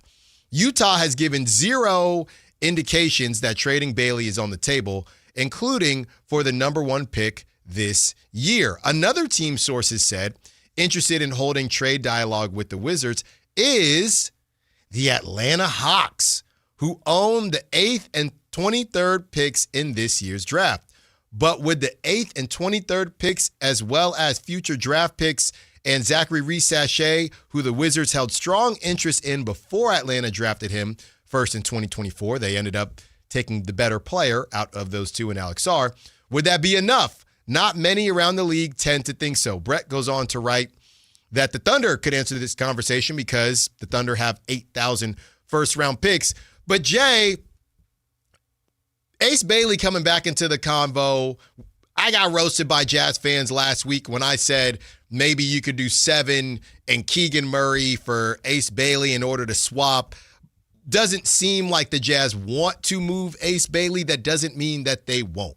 Because I do believe, now they're not going to do it for what I brought up with the 7th pick and Keegan Murray and whatever future draft capital, but everybody got a price. That's what we do know, and that's what we've learned time and time again. The Hawks, that's a little bit more intriguing to me because my first thought is, and you know where this has to go, would the Hawks really put DeBansa, Jalen Johnson, and Kuminga on the floor together? Or if they got it done, would they obviously be moving Kuminga? Yeah. So at 23 years old now, the 8th pick, the 23rd pick, Jonathan Kuminga, future draft capital to the Wizards to move up and get DeBansa. I know we've watched a good amount of DeBansa, and I know that there's a conversation about him being a very big 2. Yep. I don't see that. But yeah, I mean, Jalen Johnson and DeBansa together, that's not redundant at all. I think it's close to being. Yeah, because they're both not shooters for the most part. They're slashers, athletic, attack the rim, mid-range. I think they're pretty close. Yeah, I know Jalen Johnson can shoot, and DeBansa's not a bad shooter. No. But it's a smidge redundant. And in that deal, now that I'm saying it out loud, you'd have to move Kuminga. You'd have to. So if the Wizards were into that, obviously money's got to work, but Kuminga to the Wizards in that conversation with Alex Sarr, AD, Trae Young, and you would still have you'd have 2 firsts. You'd have 2 firsts this year, the 8th and the 23rd, and whatever else the Hawks would give you. That's starting to cook a little bit if you're the Wizards. Yeah. Unless you think, and it might not be DeBansa, there's word that they might like Darren Peterson. Right. Unless you think that this dude or one of these dudes is truly going to be a top 15 player over the next decade, if these deals start looking insane, Jay, you might need to at least take a call. Well, I think they are. I think, according to David Aldridge and other guys that cover the Wizards, they haven't completely turned the off button off. Yeah. The off button hadn't been clicked. They're listening. No doubt about it. And knowing the fact that what the cap is getting ready to move into, and then, of course, now we got the lottery situation with the NBA, no doubt they're listening. I'm with you. Either you believe one of these 2, 3, 4, 5, 6 guys in this draft, whoever take your pick, is going to be a star, then you don't move on it. Yeah. But if you have any question, then 2 picks, Kuminga, maybe some future draft capital, I'm thinking about it. Yeah. I'm truly, especially knowing that you just went and got 2 wily veterans who are in win now mode. So you Kuminga adds to win now mode, right? I'm thinking about it, man, especially knowing at the 8th pick, I might be able to go get my 2 guard. I might be able to go get a center. Mara sitting on, could be quite possibly be taken at the number 8 spot. Yeah. So I'm thinking about it. That price tag, it's going to be something. But, it feels like we've talked about these guys so much. And because you've had conversations where it's, they're all pretty similar. There's not that big of a difference 1 through 8, which I don't believe. But we've heard anonymous execs say things like that. Again, I don't personally believe it. But, Jay, as good as this draft is supposed to go, I can't tell you. I felt so much more comfortable with Cooper Flagg last season as him just being a dude. Really? I don't know why. Yeah. Maybe it's just his ability to do everything, right? No real holes in the game. I know DeBansa can handle the rock. Is he as good as it as Cooper? Mm-hmm. He can't shoot it as good as Cooper. Cam Boozer. And maybe it's just this draft is so strong, they're kind of beating each other up. Yeah. Right? When you have a playoff in the Western Conference, and even though the West is better than the East, they don't necessarily get to profile that because they're beating each other up to get to the promised land. Maybe that's what it is. We've spent so much time within the margins with these guys. Yep. It's actually hurt how we view them. I agree with that. It is. I think we've had these guys on the radar for feels like 3 years. Like these guys in high school, you go back and look at it, and we're always talking jokes for Stokes now. Jordan Smith is probably the next guy. And then you looking around, it's like I just saw something about Jamal Crawford's son, right? Mm-hmm. He's a freshman, played with Stokes this past year and Rainier Beach, and now everybody's all in love. Yep. He's a freshman. Yeah. But we're looking at 2029 or whatever the year he's going to graduate. It's like, man, that's so far away. Yeah. And that's what gets me with draft picks. It's like the 2032 draft pick. If I'm a general manager, more times than not on my watch, I'm not even going to be here 7 years out, 6, 7, 8 years out. So I think you can trade up to 7 years. I'm about what's going to happen today, tomorrow, and maybe next week if I'm a general manager. Mm-hmm. But I agree with you in the form of DeBansa, Peterson, Boozer twins, guys like that. We've been talking about them for the last 3-4 years. So I do think, and we've had this conversation, Cooper Flagg was in this draft. Would he go number 1? You guys have asked a few of our guests about that too. I think DeBansa is going to be as good as Cooper Flagg. Okay. That's me, right? Okay. I like Darren Peterson, too. I don't know. I think if you would have asked me this last year going into college season, I would have said DP would probably be as good as him as well. Mm-hmm. I'm not sure because of the health situation with DP. Yeah. But I think DeBansa is going to be everything Cooper is and could be more. I truly think he's that good. Well, no. We'll see. But I'm with you in the form of, if the tag is that high, you're talking about Kuminga, who you just traded for. You're talking about 2 picks this draft, and you want me to give something up in 2032? Man, I'm thinking about that. You have to. I'm thinking about that, brother. I mean, this is sounding, and we have an exercise later in the show as well about Wemby and first-round picks. That sounds Wemby-esque. Yes. It's like a pick away from what you'd probably give up for Wemby. Now, depending on how you feel about Kuminga, I think is a big piece of this, but that dude is still, I don't even know if he's 24 yet. Dude, he's younger than some people in the draft. Yeah, well, he's definitely younger than the Kings rookies. We know that. Okay, man. He's younger than Yaxel. You ain't got to do that, man. No. He's younger than Yaxel Lendeborg. We know, and Bennett Sturtz. We know. You ain't got to do him like that. He's younger than Richie Saunders. Yeah. We know that. So he's a number 1 pick. I mean, he's a first-round draft pick. Kuminga? So now you're getting 3 up front. You're getting 3 this year. And then whatever future.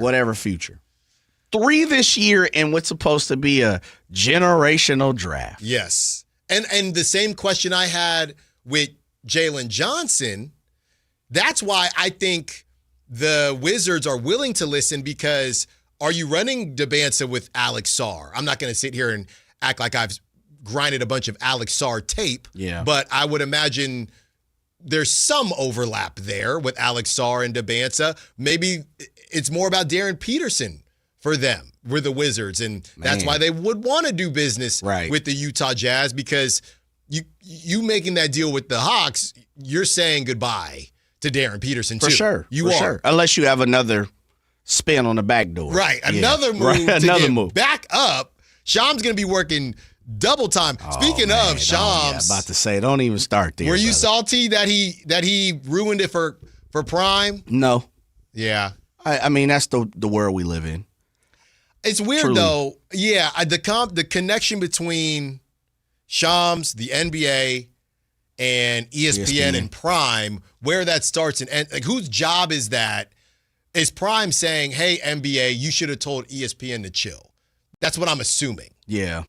You know, we bought this package in part to announce that. To do things like that. Yeah. And you let, I don't know what's considered a competitor anymore, but you let our competitor break the news. And if you're the NBA, well, we didn't promise you exclusivity to release. We can't control what Shams gets and what he doesn't get. Yeah. But in a way, I think they do, Jay. Because they do. Well, because you remember, Shams was ticking people off when he was leaking draft picks early. Mm-hmm. When Shams left The Athletic and went to ESPN, it was crickets. They shut that down. So there is a level of, that's off limits. And if I'm Prime, I'm saying that should have been off limits. I don't know if it was in the contract, but that type of stuff needs to be off limits. Why are we paying for this if Shams is going to break it?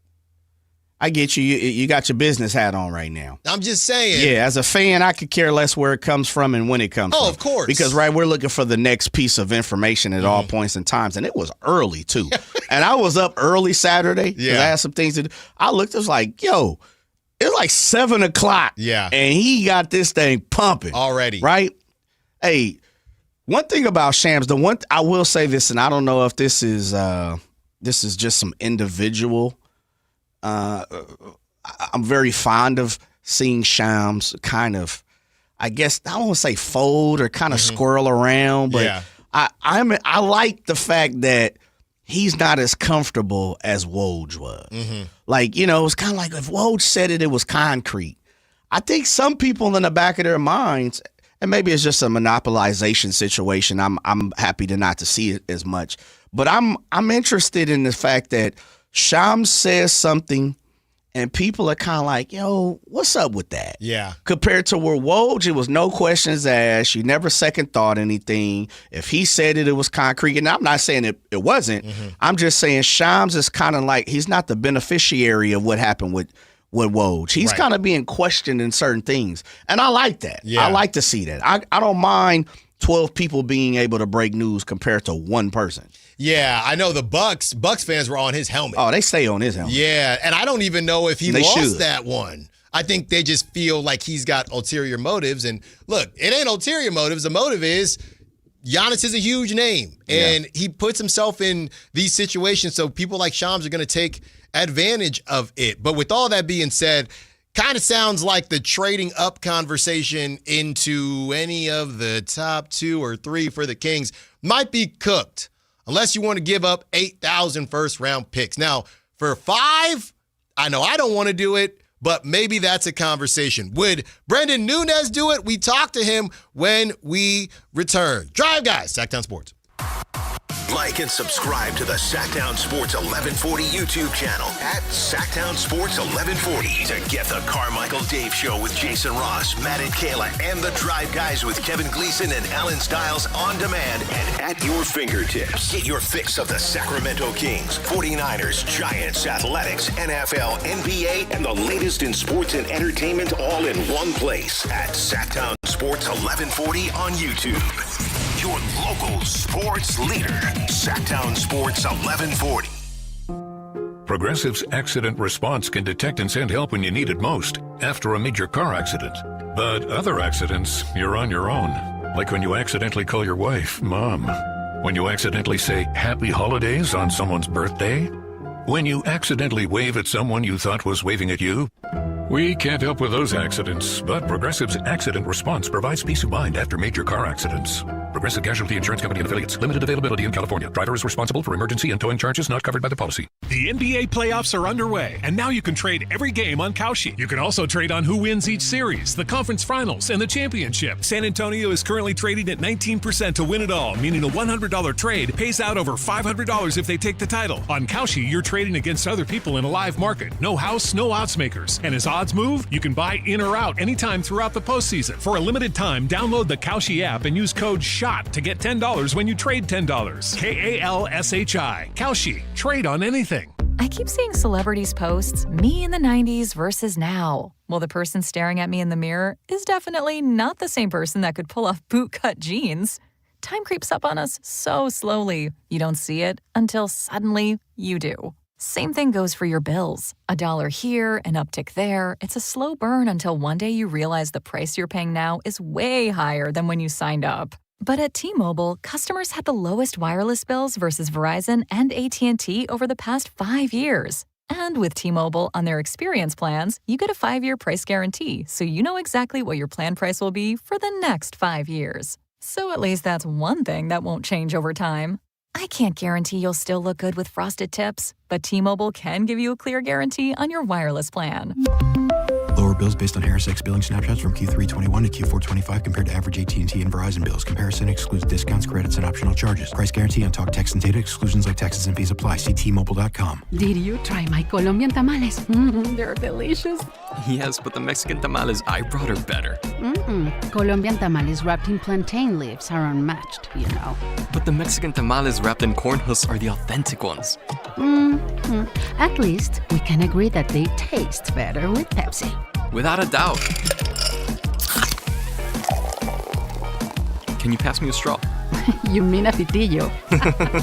Tamales deserve Pepsi. Hey, it's Carmichael Dave. I'm talking to Chad Hobblet of Hobblet Dodge Chrysler Jeep Ram. Chad, what's going on for the Memorial Day sales event? Right now, you can save up to $14,000 off MSRP on new 2026 Ram 2500 and 3500 heavy duties. And with over 500 new Rams available, you won't find a better selection of new Rams in California. Oh, is that it? Not even close. Not only can you save up to $14,000 off MSRP and get 5.9% APR financing for 84 months, you also get no payments for 90 days on select inventory. That's thousands in combined savings on California's best priced heavy-duty trucks. Search, select, and save through their whole inventory at HobletDodge.com. Unbeatable prices, unbeatable selection. Nobody beats Hobblet, period. 14,000 total net savings on select new 2026 Ram 2500 Laramie after $1,500 factory incentive and $10,500 dealer discount. Incentives include $500 on the job upfit for eligible upfit, $1,000 business owner bonus with proof of business ownership, and $1,000 trade-in assistance on eligible vehicles. 5.9% APR for 84 months equals $1,459 per thousand borrowed. No payment for 90 days on approved credit. Interest accrues from date of purchase. Must finance through SFS for qualified buyers. 5 of this net savings. See dealer for details.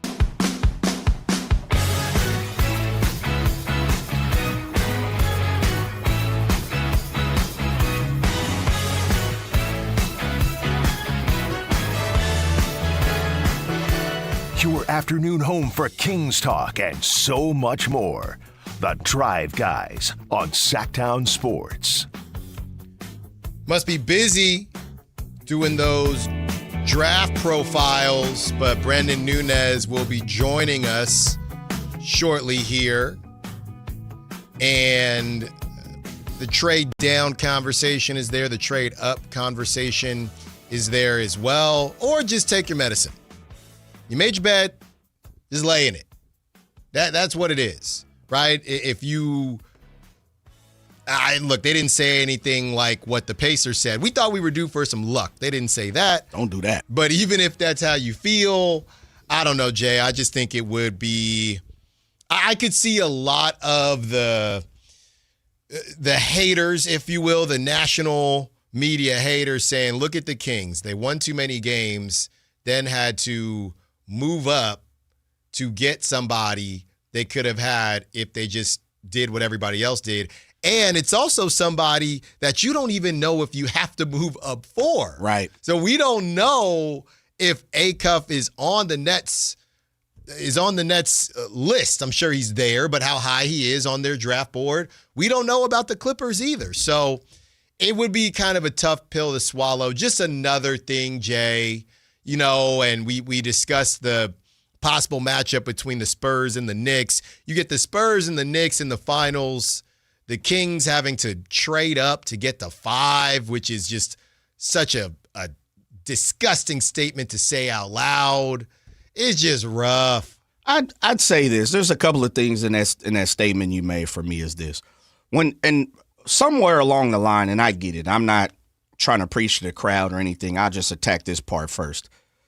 Mike Brown coaching the Sacramento Kings and Mike Brown coaching the New York Knicks are two different things. Mm-hmm. We need to get over that. Yeah. That's first thing first. DeAaron Fox being on the Sacramento Kings and DeAaron Fox being on the San Antonio Spurs, two different things. I'm here to say, and I'm a firm believer, DeAaron Fox ain't making it to the NBA Finals or the Western Conference Finals in the form of if Wemby ain't there, Castle ain't there, Keldon Johnson ain't there, Devin Vassell ain't there, Dylan Harper ain't there, and so on and so forth. Those are two different teams that Mike Brown is coaching now and DeAaron Fox at the same time. As a Kings fan, we hope we have a team that got Jalen Brunson and Mitchell Robinson and Cat and Josh Hart and everything else. There's a lot more to what De'Aaron Fox and Mike Brown are doing. Let's just keep it a buck there, right? So that's the first part of it. So Kings fans, stop soaking in that situation. The Kings roster didn't look like the New York Knicks roster. Mm-hmm. And we all knew that. We got lucky with 1 year, and we were hoping it was going to develop into that. It didn't. So stop comparing the two. They're not the same. Yeah. It's not even close. We ain't got no Wemby. Stop it. Yeah. We don't have Jalen Brunson. Stop it. Second part of that for me is this, Alan, is I would say this, and I know you value the second-round draft pick a little more than I do, and maybe there's a lot of people out there who value second-round draft picks in what's supposed to be a very strong draft. Yes. I threw it out there to you guys last week or 2 weeks ago. I'll say this. If it just counts to be, let's just say, both your seconds to move up to the 5th spot. You good with that? Or is that too much of a price to pay?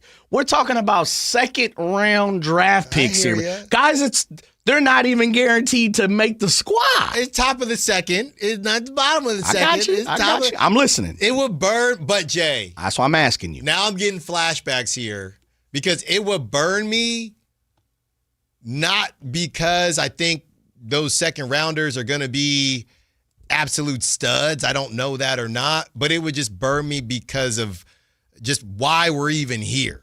You know, why we're even here. I'd have to get over that, right? And move forward. But when we joke about, not joking, but when we talk about the Kings and trying to get younger, having an opportunity, and I know second round, normally the player's a bit older, but having an opportunity to grab two more young dudes, that's nice for me to hear. And it's not that I think either of those guys are going to be the next Michael Jordan. It would just sting because why are we even here? I just have to get over it. So would I do it?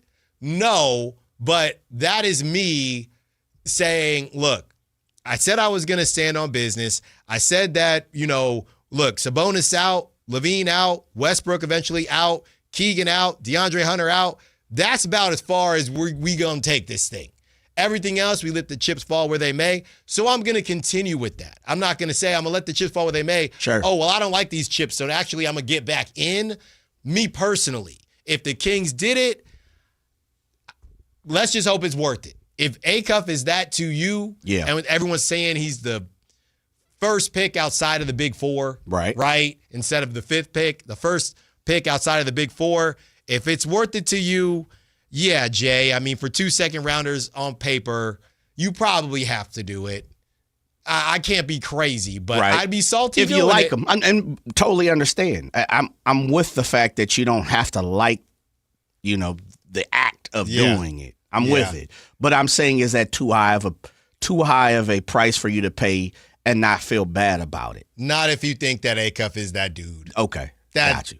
You again, would I do it? Sure. Probably not. I got you. But in the same vein, you may not feel that bad because I think this point, I feel like we would know, and when I say we'll probably find this out through channels of reporters or beat guys or Shams or people like that the Nets were, we normally hear this in the draft, They moved up because they found out that this team, Team B, was going to draft that player. Yes. So they had to jump in front of them to get it. Right. I think the Kings, through all their channels, would know that, Jordy and I don't know, the Nets, front office, they like Acuff, and they're going to take him. We better get up there to the Clippers if that's our guy. Real fast, 916. Help me out here, Alan, because maybe I'm just not. Okay. I'm not delivering the proper language, the proper diction. Okay. Yeah, we should stop it. Stop supporting an organization. Well, it should be an organization that has only gave us 2 playoff appearances in 2 decades. I have no clue what we're even talking about because that's not what I was even referring to. I was saying, Kings fans, there's no need for us to sulk in the form of we're seeing DeAaron with a whole nother. It's like, and this, I compared it a couple weeks ago. I'm not keeping tabs on my XXX. Yeah. 2 X's ago. Stop worrying about what your X is doing and start paying attention to what should happen in the future. Yeah. Right? Right. And so my thing is, I have nothing to do with what you're talking about with your own team or your own organization. We wasn't even speaking to that point. I'm saying Kings fans and sports fans sometimes, but it feels like because we're talking about the Kings here, the Kings Kingdom, we don't always have to sulk in the fact that a former person that donned this uniform is having success. I get the point of it. It's like you're looking at it from afar. It's like, man, I wish we could have had that with that person. But that time is over with. I would say this. If there is a move that should burn you, it actually should be the Mike Brown move. It shouldn't be DeAaron. Yeah. Because Mike Brown, to have a big man now that they're kind of using like Sabonis in Karl Anthony Towns, Jalen Brunson is better than DeAaron Fox, but the hope was that DeAaron would keep elevating his game, and then there's a bunch of wings, right? That's exactly what Mike Brown wanted. The DeAaron thing, and I know I joke about being a hater and being salty, but the DeAaron thing actually should be an easier door to close for Kings fans. I know players and coaches are different, but think about it. If DeAaron went to a different team, let's say he went to the Rockets because there was a little chatter there. Yep. He's got Şengün who looks like Sabonis. Yep. He's got he's got Jabari that looks like Keegan. Thompson. And Amen Thompson. And DeAaron is the guy. He takes that leap. That would burn so much more than DeAaron Fox going and playing with a dude that they call an alien. He's getting to play with a one-of-a-kind player in the league. So that should actually make you feel better about this. It's not a comparable situation. It's not. If DeAaron went and took a leap somewhere else, that should have you salty. He went somewhere to do less. Yes. So that should make you feel better. If DeAaron went and got John Collins and whoever else and took that team to the playoffs and it was just one more piece that everybody was waiting for, then you should be salty. Yes. But what actually is happening is a completely different world. Speaking of DeAaron, 5 minutes ago, San Antonio Spurs star DeAaron Fox has been ruled out for Game 1 of the Western Conference Finals against the Oklahoma City Thunder due to an ankle sprain, sources tell ESPN. So I don't know. I mean, they beat the Timberwolves good. Obviously, he did it, that game prior, and then he played anyway, so he played through it. That adrenaline wore off, I guess. And Jay, we've seen this dude play with a broken finger. If he's not playing, two questions. If he's not playing, they're either saying, look, this thing was probably, we're going to concede Game 1, right? Ooh, and make sure he gets right. It was going to be rocking in Oklahoma City. I think I know where you're going with part 2. Or part 2 is it's probably pretty bad. Yeah. Those are 2 options. Yeah. We're going to try to get him right. We're going to sacrifice Game 1 in order to do so, or it's bad. I'll throw in another one, too, because as you were saying number 2, I was thinking about it. maybe they looking across and say, I think we can go get this thing with our young fellas. Oh, my goodness. Maybe we got Dylan Harper, who it probably, by a lot of people's cases, should be starting. He's going to start tonight, Jay. Yeah, come on now. It's his time. Oh, my goodness. Man, he by all means, and this is what I'm trying to say, I guess, before we break, is this. I'm always looking for people to do better. Mm-hmm. I want people to live the best that they possibly can do. Of course. Right? But I don't need to be bitter about what happened in the past. Mm-hmm. Especially when it's not about something that is that serious. We're not talking about health and livelihood and things like that. DeAaron, more power to you, big fella. I hope you go over there and do what you need to do because you didn't want to be here when it was all said and done. All I'm saying for Kings fans is I know it's hard to accept that sometime. Breaking up ain't easy. We all been through it. But guess what, Alan? If whatever your higher power you believe, it goes on, right? So there's going to be a tomorrow. That's what me as a Kings fan, I'm worried about. Yeah. I'm worried about tomorrow. So 916, when you say that, I'm not telling you how to fan. I'm just saying worry about your own business. I don't give a damn what the Spurs are doing. Yeah. But more power to DeAaron. I don't care what's going on with the Knicks. More power to Mike Brown. That's all I'm saying. That's all you're saying. Come on, baby. No DeAaron for game one. Jay's got me with the tinfoil hat on. Why are they doing this? Let's break it all down. And your calls. Drive, guys. Sactown Sports. Like and subscribe to the Sactown Sports 1140 YouTube channel at Sactown Sports 1140 to get the Carmichael Dave Show with Jason Ross, Matt and Kayla, and the Drive Guys with Kevin Gleason and Alan Stiles on demand and at your fingertips. Get your fix of the Sacramento Kings, 49ers, Giants, Athletics, NFL, NBA, and the latest in sports and entertainment all in one place at Sactown Sports 1140 on YouTube. Your local sports leader, Sactown Sports 1140.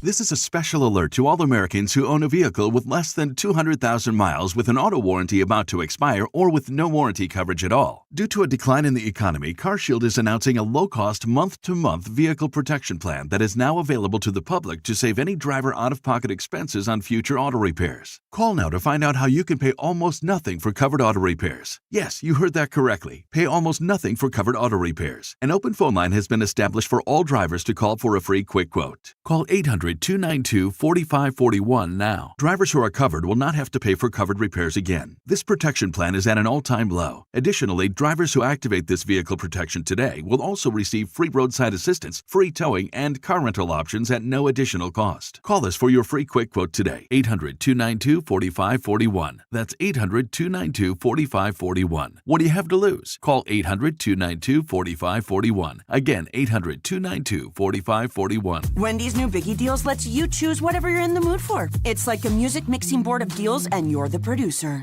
Go with some chill folk music with a JBC in the $4 Biggie Bite snack. Try the drum and bass of deals with a double stack in the $6 Biggie Bag. Or go full-on sandwich symphony with an $8 Biggie Bundle, the grand finale of snacking. And the best part? They all come with napkins. $4, $6, and $8 Biggie Deals how you want them at Wendy's. Price and participation may vary. Single items at regular price. Prices may be higher in Alaska, California, and Hawaii. Support comes from Amazon Business. You can't rely on guesswork to run your business. With smart business buying, innovative AI tools optimize your purchasing experience, paired with delivery options built for business. Empower your team today. Learn more at AmazonBusiness.com. Save $2 when you buy 2 cans of Superior Products Coverall Tire Dressing. Plus, get 4 times O-Rewards points now at O'Reilly Auto Parts. O'Reilly Auto Parts. This Memorial Day, start zooming past the pump in one of Toyota's 21 industry-leading hybrid and electrified models. Toyota's Summer Starts Here sales event is on, so get in and get saving. Score Memorial Day deals on the 50 MPG Corolla Hybrid and the 51 MPG Hybrid Camry, or get 0% APR on Toyota's newest EVs, the 2026 CHR and BZ. Don't miss out on Memorial Day savings at Toyota's Summer Starts Here sales event. Toyota, let's go places. Offers available through TFS to buyers with premium rated credit and cannot be combined with other offers. N6126. Contractors, remodelers, you now have a great supplier to assist you with your next project. Anova Cabinet and Stone in Sacramento. They are Northern California's best kitchen and bathroom remodeling supply store. Anova has the latest cabinet styles, a great selection of countertops, flooring, bathroom fixtures, and more. Visit their website, InovaCabinetStone.com. Take advantage of their grand opening special, a $750 in-store credit. Stop by today, Anova Cabinet and Stone in Sacramento.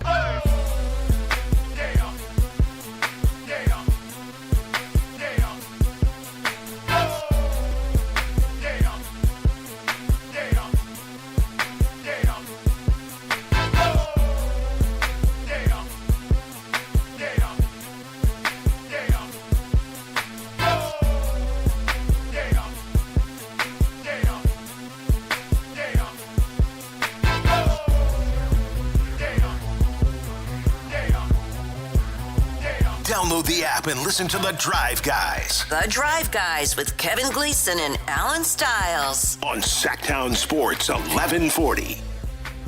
DeAaron Fox out for game 1, and somehow, some way, y'all are feeding my hateration, holleration in this dancery. You got Jay throwing out, look, the ankle's the ankle, but Dylan Harper gonna spin. 916 says, all is fair in love and sports, so nothing wrong with being a DeAaron Fox hater. How much is true? Especially with the quote, grass being greener on the other side. Now, he did have some spicy things to say. Now, didn't he, 916? Didn't he? Now, let me tell you this right now. Whitey Gleason be back tomorrow. He ain't gonna want to miss this either. Look, I find myself in a predicament. Now, early on, I had said, man, I don't really know who I want to win. Spurs, Thunder. I'm kind of a DeAaron Fox hater at this point, half jokingly. But the Thunder get on my dang nerves. Shea and his fur. He had a suede car. The brother had a suede car. The Shea Mobile, whatever it was, okay? A suede car. So, Team Gen Z or whatever, the TikTok team with the Thunder, I don't really identify with them. But now, if the Spurs win without DeAaron Fox and beat the Thunder, oh my goodness. Now, if Wemby goes off for 60 or something like that, of course, that's going to change things up. But me walking in to Crosstalk tomorrow with the Spurs winning, beating the Thunder without DeAaron Fox, oh my goodness. I think I need it to happen. I think I need it to happen.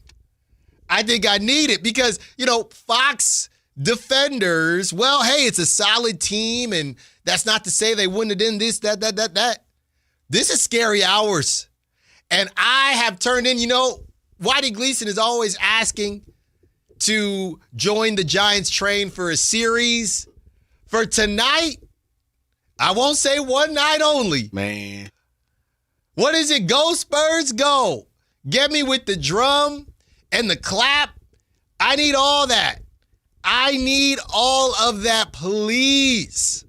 Please. I know I'm hating, but I need all of that, please, Jay. Do your thing, baby. Oh, my goodness. There's one time in life you can hate, and it's in sports. Do that. Speaking of. Do that. Isn't it interesting, Jay? We get some updates on what everybody's doing, right? And to be fair, the midday show, they asked about crosstalk, whenever it's remote, like when Whitey and Draper would be on location, we wouldn't do crosstalk because you can't see each other. It's kind of wonky. So they had said, hey, do you want to do it? And I was the one, I said, no, we'll just do it tomorrow.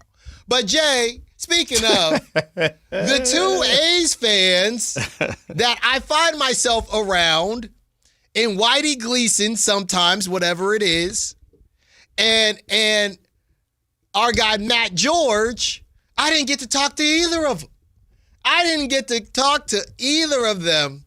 So if I get to walk in tomorrow with my dear friend and co-host, Whitey Gleason, and my dear friend and peer, Matt George, off a Giant Series win, because I didn't get to talk to them today, of course. And the Spurs winning, Dylan Harper with a 30-piece, Stephon Castle with 25 and 7 dimes. Man. Oh, my gosh. Where do I Jay, I'll wake up with a smile on my face and a song in my heart. I'll take it. I'll be very interested to see it. I might be here at 11 o'clock. After I drop off my toddler, I might just drive straight here. Just politic yourself here? Just stand and wait. Yeah. I hit him with the Dylan Brooks, just staring at him throughout the whole show. 916-339-1140. I'm half kidding, of course. I'm hoping it happens for you. I'm half kidding. I'm half kidding. Maybe more. Yeah. Maybe more than that. Let's get to Louie. Wants to be a part of the conversation. What's up, Louie? What you got for us, man? Styles. What's up, man? What's good, Louie? Hey, I got a question for Jay, man. I was listening to him. He was saying the Kings fans got to let the Mike Brown thing go, and we got to let the DeAaron Fox thing go.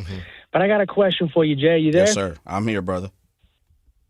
When you get a good coach, how relevant is that when you have a good coach to a team that's a winning team? How relevant is that? I think it plays a what you want, a slice of the pizza, pie, percentages, what you want? Or you just want to say low, high, medium? Yeah, give me a slice. All right. How much of a slice? Yeah. Okay, we're going a little extra large, maybe a little meat lovers. I'd probably say a quarter of the pizza. Okay. Yep. And when you have a starting caliber point guard that's of essence, how much would you say would that remainder of that pizza would that person go? It depends, man. Depends on how you see the point guard and see the player. I'm not as high as on DeAaron as Kings fans were, but because we are, I'll give you this if I think I'm following you where you're going. For the Kings compared to the Spurs or the Cavs or the Clippers or the Lakers or some of these other teams who've been blessed to have multiple stars, who've been blessed to win championships. Not saying Clippers, but you get where I'm going. I understand that DeAaron meant a lot more to Kings fans. So I'll give you another 2 slices. Go ahead. I'm giving you 2 slices. I'm going to let you bounce it back to me now. Okay, I got you. Yes, sir. I thought you were going to give me some additional, sides or something like that. No. You don't get the ranch, brother. You don't get the blue cheese to dip it in. I guess my point is, man, there's got to be some accountability, and I know there is, but I'm saying when the ownership let goes, if both of them go to the championship, come on, man, that's bad. And I know Wemby is an alien, right? We know he's a rare occurrence. We totally understand that. But when you do look at the way the Knicks are shaped, they have Cat and they have Brunson. Well, we had Fox, we got Sabonis. So the landscape of the team, we could talk about the ifs and ands, but I'm just saying, man, I just think I want a little more accountability on the ownership and the management for getting rid of those 2 guys, and look what they're doing now. But hold real fast, Louie. You guys. Real fast, Louie. Just so you know, I think we're kind of discussing 2 different things.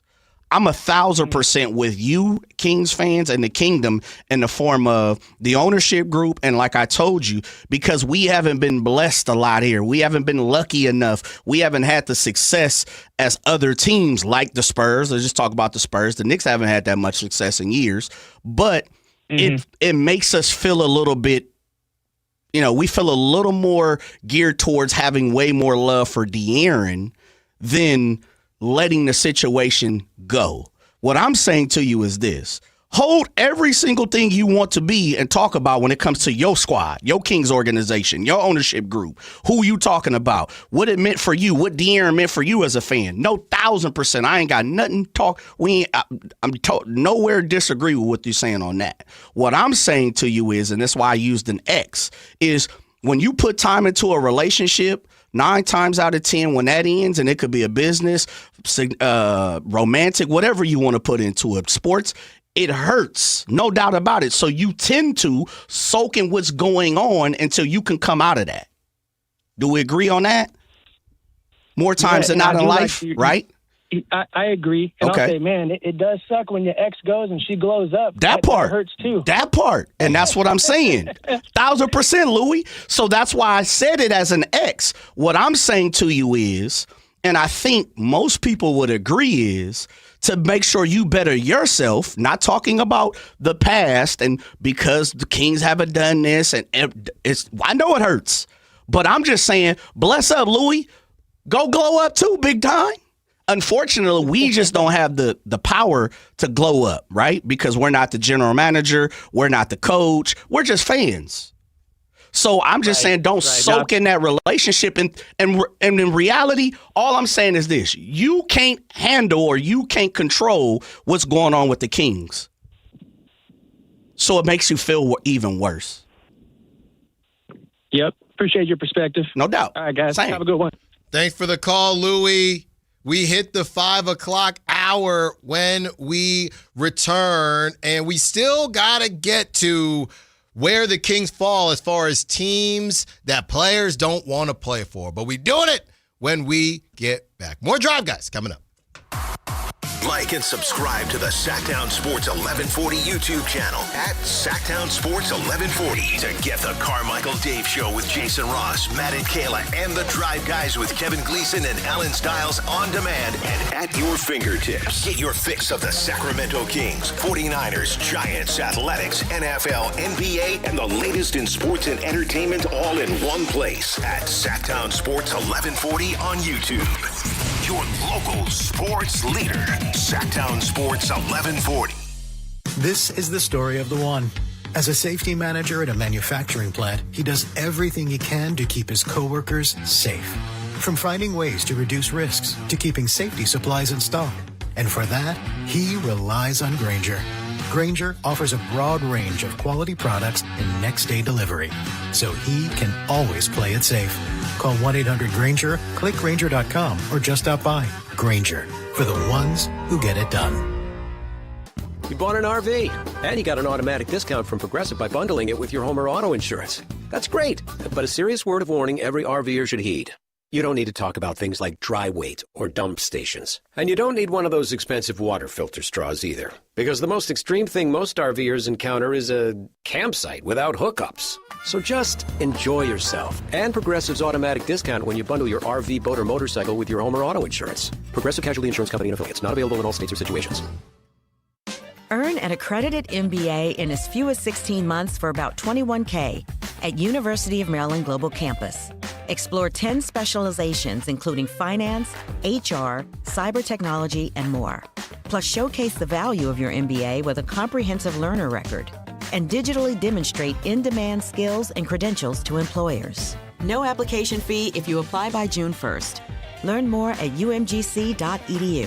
Certified to operate in Virginia by Shell. No way. Gas prices shot up again. I know, but I got us covered. So generous. What's your deal? What's my deal? I went to Metro and saved. Got 4 lines for just $25 each and 4 free new Samsung Galaxy A17 5G phones and all on the T-Mobile network. Ah, how about we go to Metro today? Get that more for your money feeling. Visit your Metro by T-Mobile store. Just bring your numbers. Not available if you've been with Metro or T-Mobile in the past 180 days. Injured at work, slip, trip, or a heavy object fall on you? Fareed Guptill, Esquire at DTLA Law Group fights to get you paid while you recover. Don't wait. Protect your rights today. Text Injury Help to 40222 or visit calldowntown.com now. That's Injury Help to 40222. Text rates may apply. Office located at 560 Santa Fe, Los Angeles. Results or outcome may vary. No attorney-client relationship is implied. Visit them at calldowntown.com. That's calldowntown.com. If you're serious about getting better at golf, start with The Fit. At Hagen Oaks, everything begins with Total Game Fitting. The TrackMan Player Performance Studio analyzes your swing to match you with the right clubs. Ping's Ballnamic Fitting helps you find the golf ball for your game. The Hagen Oaks Putter Fitting Studio helps you roll it true. And with FootJoy's 3D foot scanner, you'll walk the course in shoes that actually fit. From driver to putter and even what's on your feet, Hagen Oaks fits every part of your game. Total Game Fitting, only at the Hagen Oaks Golf Super Shop, Fulton Avenue at Business 80. KHD1 Sacramento, KYMX HD3 Sacramento. From the Power Business Technology Toshiba Studios. This is Sactown Sports 1140.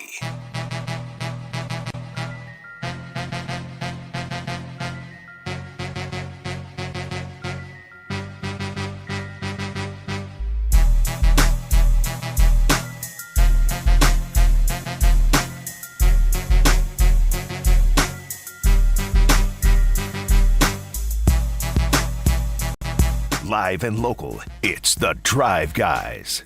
Watch the show on youtube.com/Sactown Sports 1140. Or listen on the Sactown Sports app. Man, this show just took quite the turn. And it's a turn in a direction that I tend to enjoy. Man, you cold-blooded. Now, look, we'd love to see DeAaron play. He's out tonight. If you missed that news, Whitey Gleason also out. He should be back tomorrow. Not sure when DeAaron's going to be back.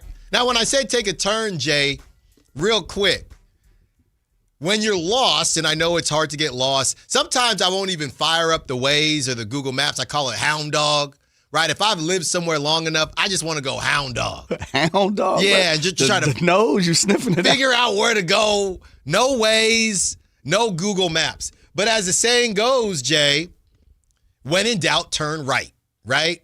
I'm left-handed. It turns out, I don't know, but baby number 2, she started clapping with her left hand, so we might have a lefty. Southpaw. Okay? But, Jay, I always turn left when in doubt because I'm left-handed, so I figure, you know what, I'm going to be different. When you are maybe in a car, not really sure where to go, there's no service, so the Waze, the maps won't load up. Do you turn right when in doubt, Jay? Or what do you do? Making all rights. All rights? Yeah, Yes, I'm lefty. Keith the Sneak said, making all right. I'm a lefty, so I'm going to go left. And it has gone completely left for DeAaron Fox.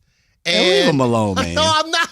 No, I am leaving him alone. Alan, leave that young fellow alone. I'm trying to figure out what happens tonight. Now, look, here's the reality. I'm having my fun now. Sure. Because they're probably getting smacked. The Thunder are getting Jalen Williams back. That dude, he has not been able to stay on the court. But when he has played, they haven't missed a beat. Yeah. So they're probably going to lose, the Spurs. But if they win, the discourse throughout the NBA world will be incredible. It will be popcorn, Jay. Popcorn emoji, okay? 916, the Spurs don't need Fox to accomplish their goals. They will find that out soon enough and be stuck with his salary. When they need to try some of their young studs, or when they need to try to get some of their young studs to long-term contracts, then they will have a guy they want to trade who's untradeable with his contract. Now, obviously, we're not there yet, but yeah, you look around, and as it's really hard to make trades these days, you could see a world where, and I know it's escalating, we know it's in the 60s, you could see a world where a team says, or no team says, we are willing to pay DeAaron Fox $60 million a year. We were talking during the break about Devin Booker, I'm not saying he's running from the grind, but if you want to pay me $60 million a year and I don't have to leave warm Arizona and my lowriders and my 8,000 colorways of my shoes, then I'm not going to do that. So in a way, as I kind of bag on DeAaron in a half-joking way, I do respect him. And I do respect the fact that he said, I don't think I'm that guy. DeAaron could have stayed in Sacramento and just been okay with, hey, all we got to do, no disrespect. The bar is not that high. You just got to get to the play. We've only been in the playoffs a couple times here. So just get to the playoffs and DeAaron would have been a legend. Now, not easier said than done, obviously, but no, DeAaron said, no, I want to try to get to that level, even if I'm not the main guy. So when we have these discussions, and we talked even going back to Dame. Dame took so long. He didn't want to leave Portland. Some people thought maybe Dame just likes kicking it in Portland. The expectations are different. Devin Booker don't got no expectations. So as much as I give DeAaron Fox a hard time and give DeAaron Fox fans a hard time, there's a level of respect that I do have for him. Very true. Somebody like me, Jay, a lot of people, I talk about my story and all that, and people like Kayla as well. Change is hard, and I'm just coming from the Bay. Kayla coming all the way from Tennessee. Change is hard. It's easy to feel comfortable, so I do respect. Now, I could be uncomfortable for $60 million a year, but I do respect DeAaron Fox for saying, I understand what it is. I want to chase some level of greatness, even if I'm not the number one guy. So even though I'm going to get these jokes off, and obviously no one's joking about him being injured, but just in general, when I'm going back with Matt or whatever it is, there's a level of respect I have for DeAaron because you get put in two lanes, it feels like, Jay. You stay, and people will say, oh, you're comfortable, you're running from the grind, you just want to kick it. That's what Devin Booker gets from time to time. Or you leave, you put yourself out there, it can be a struggle. I came out here after the Beam Team season when the Warriors won. A lot of people said, I'm not trying to hear this dude. Like, this is crazy. He's from the Bay. Are you serious? But you put yourself out there, and win, lose, or draw, you can say, I tried to take that next step. So for that, I do have respect for DeAaron, but I'm going to always get these jokes. I'm going to always get these jokes. Understandable, man. You know, that's just what it is, Jay. So no DeAaron Fox tonight. Sprained ankle. Sprained ankle. Hopefully he can bounce back from it. And the Kings have bounced back a little bit, Jay. Okay, The Athletic and their player poll that they've been running, there were 120 players that voted on this one. NBA players voted on their number one team they do not want to get traded to. Yeah. So I'm going to go in ascending order, all right? The Lakers at 1.7%. The Bucks at 1.7%. The Pacers at 2.5%. The Pistons at 2.5%. The Knicks at 3.3%. The Blazers at 4.4%. The Hornets at 4.4%. Utah at 5%. Brooklyn at 5%. The Pelicans at 6.7%. The Sacramento Kings come in third at 10.8%. The Wizards at 11.7%. And the Grizzlies by far, 35.8%. Players voted on their number one team they do not want to get traded to. Memphis having a terrible 2 months here. Season. What is going on? Yeah. I mean, the NBA, first of all, LeBron coming out. Yep, that's where it started. I mean, you know, LeBron led the charge, say Memphis was the worst city to visit, worst hotel to stay in, and now the city is getting bombarded. We're coming down to a point where, and this is, the overall arching situation is there are, in many different ways, when you look at so many different sports, there are just so many thoughts and beliefs on certain cities throughout certain leagues, right? You look at baseball, a lot of people talk about Boston being racist. Right. In so many different ways, right? And then you look at, it's like, Sacramento, they're never going to win. No one wants to go play in Sacramento. That's the narrative we continue to always hear. No, they'll never get a free agent. Nobody ever wants to go that way. And now you're starting to see Memphis starting to have certain narratives, where it's like, man, how far and fast have they moved down the totem pole? I mean, it's crazy because, and honestly, slightly uncomfortable because it's kind of veered away from basketball, right? All these other teams, some of it is location-based, but a lot of it is where they're at. The Wizards are rebuilding and they haven't had a lot of success. Or I should just say this. Everyone else, it feels basketball-related. The Wizards haven't won. The Kings haven't won. The Pelicans haven't won. The Nets haven't won. Utah hasn't won. All these teams. The Knicks, I don't know, maybe some people just don't want to deal with the pressure. Same with LA, or they're just not big city guys. Memphis is the only city on here, or the only team on here, where it feels like it's not about basketball. Which is, again, makes me feel a little uncomfortable as we led the show with the A's playing out here in Sacramento and the Oakland thing. It makes me a little bit uncomfortable, and I just don't know what you do if you're Adam Silver. He's already kind of started it with let's play a couple games in Nashville. Yep. So it feels like the transition is already happening, and they're telling us what it is. I just wonder, Jay, and I've heard crazy stories now. You don't know what's true, what's not, about players losing luggage and just a bunch of craziness. So now I heard the luggage story. It was something about the airport and stuff could end up missing. Not that it's actually lost, if you catch my drift. So I don't know what's real, what's not at this point. Memphis is starting to be, and you're talking about stereotypes. Yeah. They are getting stereotyped in all kind of different angles from players, the media, fans, and it's just not sitting right for the city right now. It's a bad look. It's terrible. 18 ways. Right now, it is a bad look for Memphis. I will say this, and here comes my hating part of the show. I'm just glad it ain't Sacramento more. I'm glad we ain't at the top of the totem pole. Yeah. Matter of fact, we not even second now. Right. So I'm good with that. And we pretty close to New Orleans because they were at 6%. We were at 10%. And it was, 120 players that said this? Yeah. And so in reality, if one other player says New Orleans, we're right there too. Yep. So I'm feeling good about it. I mean, it's not the best thing to feel good about, but I'm just glad Sacramento ain't the worst. You know what gets me, though? And here goes a little more hate. How in the heck is Utah always getting a pass?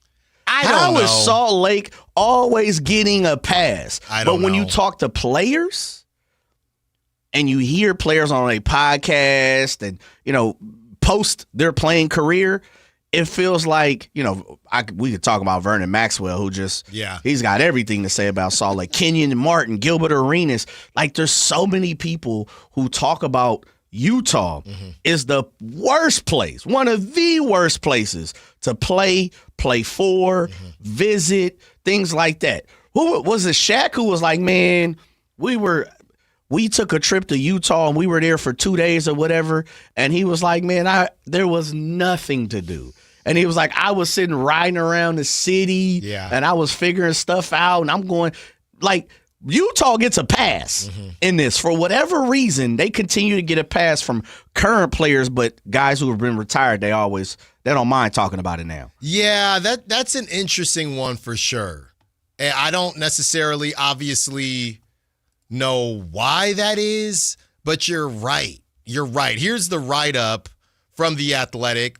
So it turns out LeBron James' opinion wasn't an outlier after all. Right around the time our group of reporters was wrapping up its interviews, a Lakers star made headlines when he shared his not-so-flattering view of Memphis on a podcast. And while he had unflattering things to say about Milwaukee and Cleveland as well, it was James' choice to suggest that the Grizzlies moved to Nashville that really riled up Memphis residents, and understandably so. The proof is in the polling, though. When players were asked which team would be at the top of their no-trade list, Memphis received more than 3 times as many votes as the second-place Wizards. I'll play anywhere, honestly, one player explained, but I would have to say Memphis is a place I don't want to live. So that would be the reason why I wouldn't want to play there. Said another player, it has nothing to do with the team. It's a location of the team. Stereotype. This just escalated so quickly, though. Man. I know throughout the years, and because I saw a compilation of the KDs and the Draymonds, that hotel in particular is the just Westin. is not up to NBA standards, okay? Yeah. And not the post-oak. No. Before somebody types in, spoiled, whatever, that's your opinion. Right, yeah. That's just what they're used to. That's they're what they're millionaires. used to. It's a different world, different Americas. This is what it is. Now this has veered into the city, though. Yeah. It's not just what it is, there is no better. It's the same thing we talk about with Sacramento hopefully hosting an all-star game. Hey, we need a certain amount of 4 stars. That's just what it is. Clearly, Memphis, you ever get in an Uber, right? And the Uber, you're supposed to have a certain, your car has to be a certain level, right? Sure. Especially in certain years, got it. Yeah. In Mexico, it was a little different. Of course, baby. Okay? Come on But, somebody pulls up to you in an Uber and you downtown Sacramento doing your thing, and you think, how did y'all pass? What happened here? Who gave you your sticker? Your driving sticker? Did you use the right car? Pump faked it? Who passed on this? So I don't know if the Grizzlies, if Memphis passed before if things changed. I don't know, but it seems like there's a clear miss where they just essentially NBA said, well, this is as close as Memphis can get, and we're still here. Seems like things improved throughout the league, and Memphis didn't grow. And again, I don't feel comfortable saying that, but that's not me saying it. Sure. That's the poll. The proof is in the polling. That's what they said. The players are saying that. Yeah. The league is saying that. So if you're Adam, Nashville essentially has to happen, right? Well, I don't know. I don't know, because it sounds like a lot of the players aren't, like you said, not talking so much about the organization, which is kind of, and I just put it into, I put it into the machine and kind of think about how we've been looked at here in Sacramento. Is it's never been about the city for the most part, minus what Weber said. And then when he got here, it's like, oh, okay, dog, you've been in clubs and everything else. So your game plan has changed. Right. But I'm just saying in the current era, it's never been about the city. It's always been about the organization. Right. Where with Memphis, it's more about, man, I ain't even trying to go through the city right now. And I know every city, first of all, every major city, every major hub has got its crime and issues and things like that, right? Right. Speaking of Memphis, Yo Gotti said something like this. I can walk out my door and see real issues. Yeah. Right? And so it's interesting how quickly it has advanced throughout the league. Maybe it has always been that way since Memphis has been in the league and no one's kind of really spoken about it.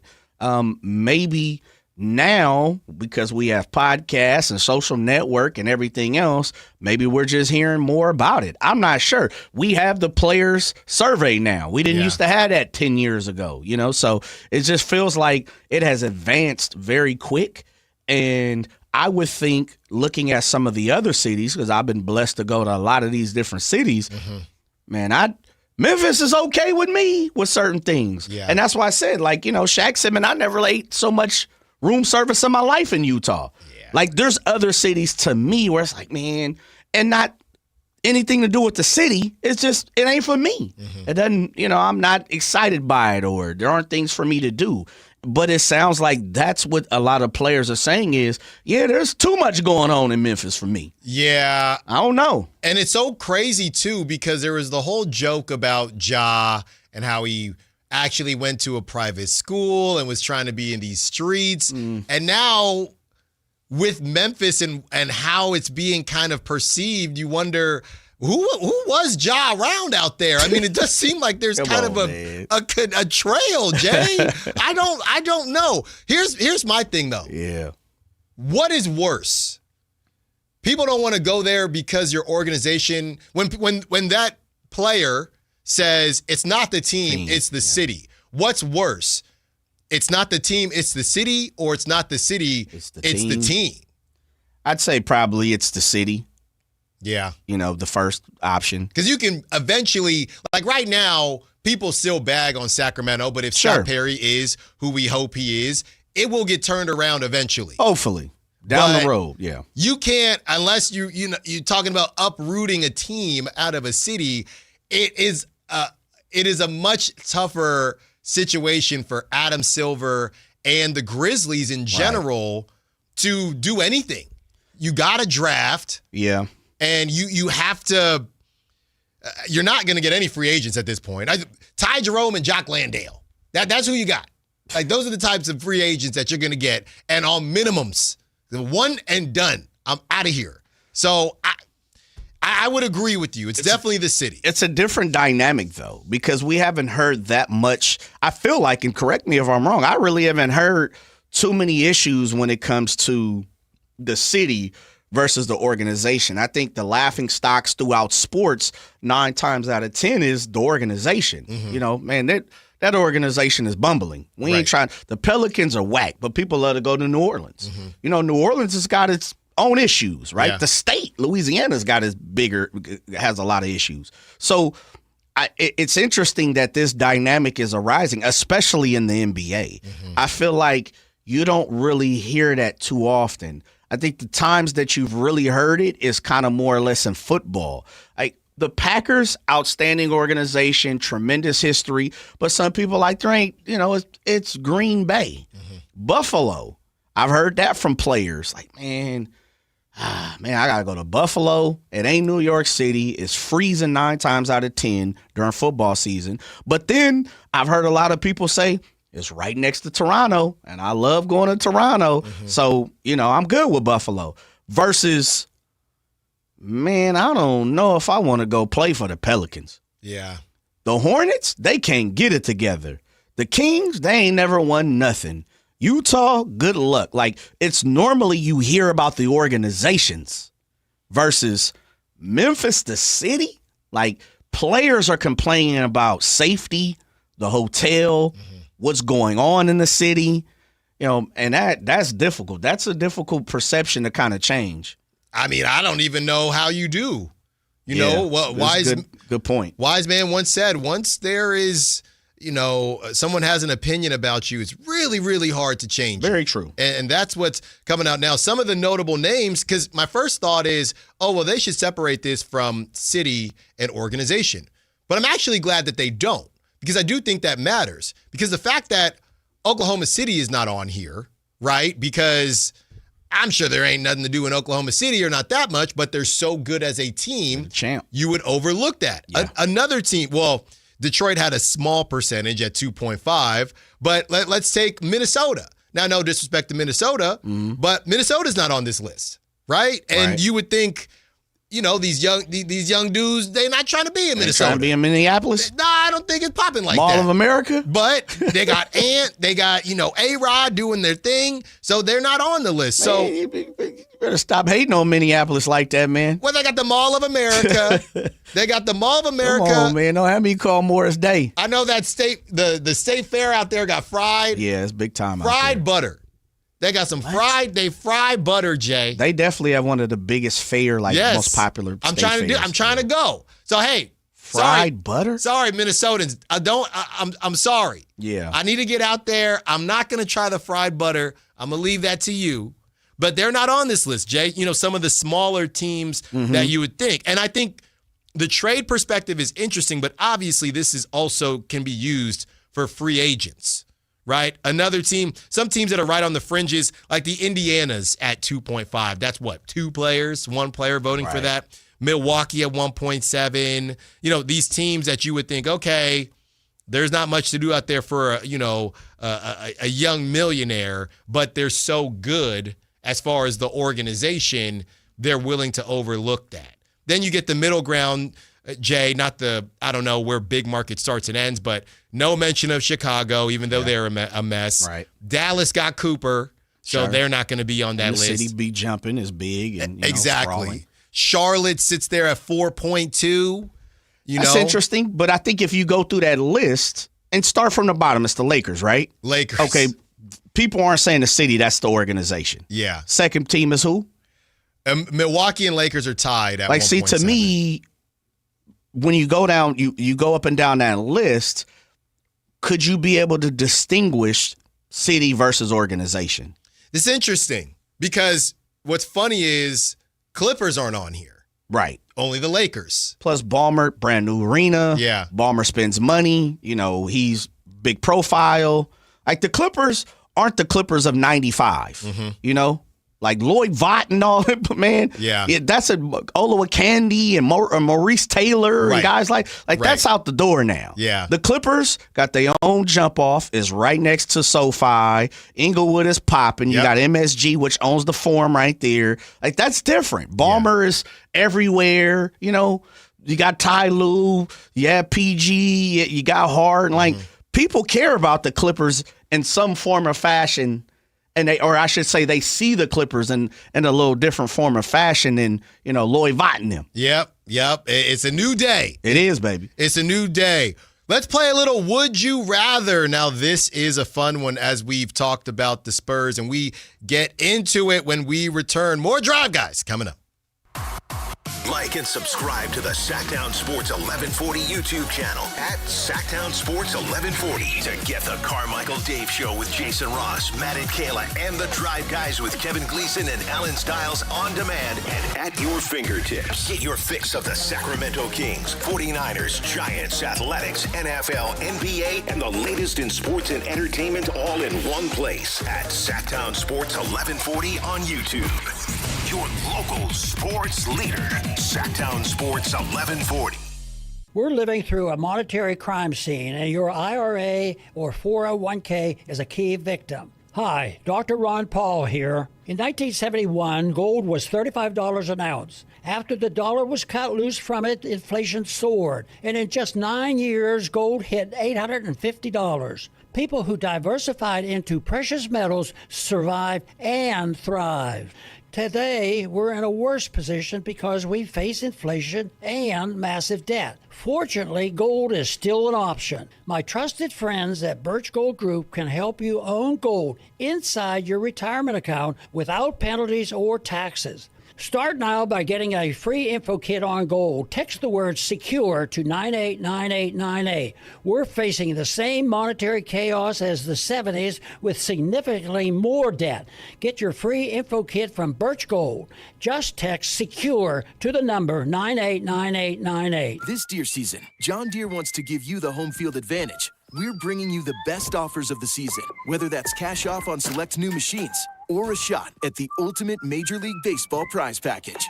Because right now, you can enter for a chance to win an MLB All-Star experience for you and 3 friends, complete with travel and lodging for All-Star Week this July. Deer season is going on now through June 3rd. Visit johndeere.com/deer season to enter and view the offers and complete contest rules. Major League Baseball trademarks used with permission.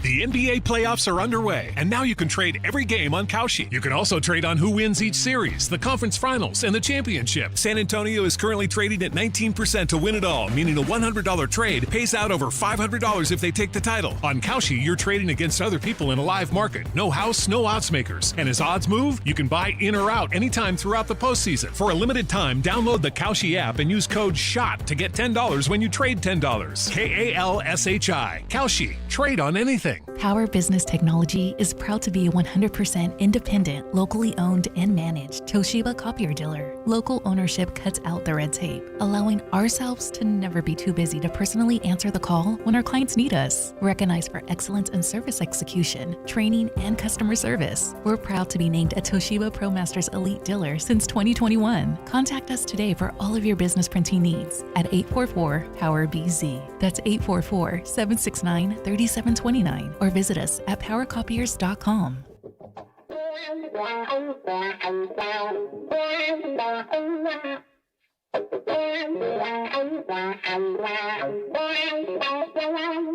Your afternoon home for Kings Talk and so much more. The Drive Guys on Sactown Sports.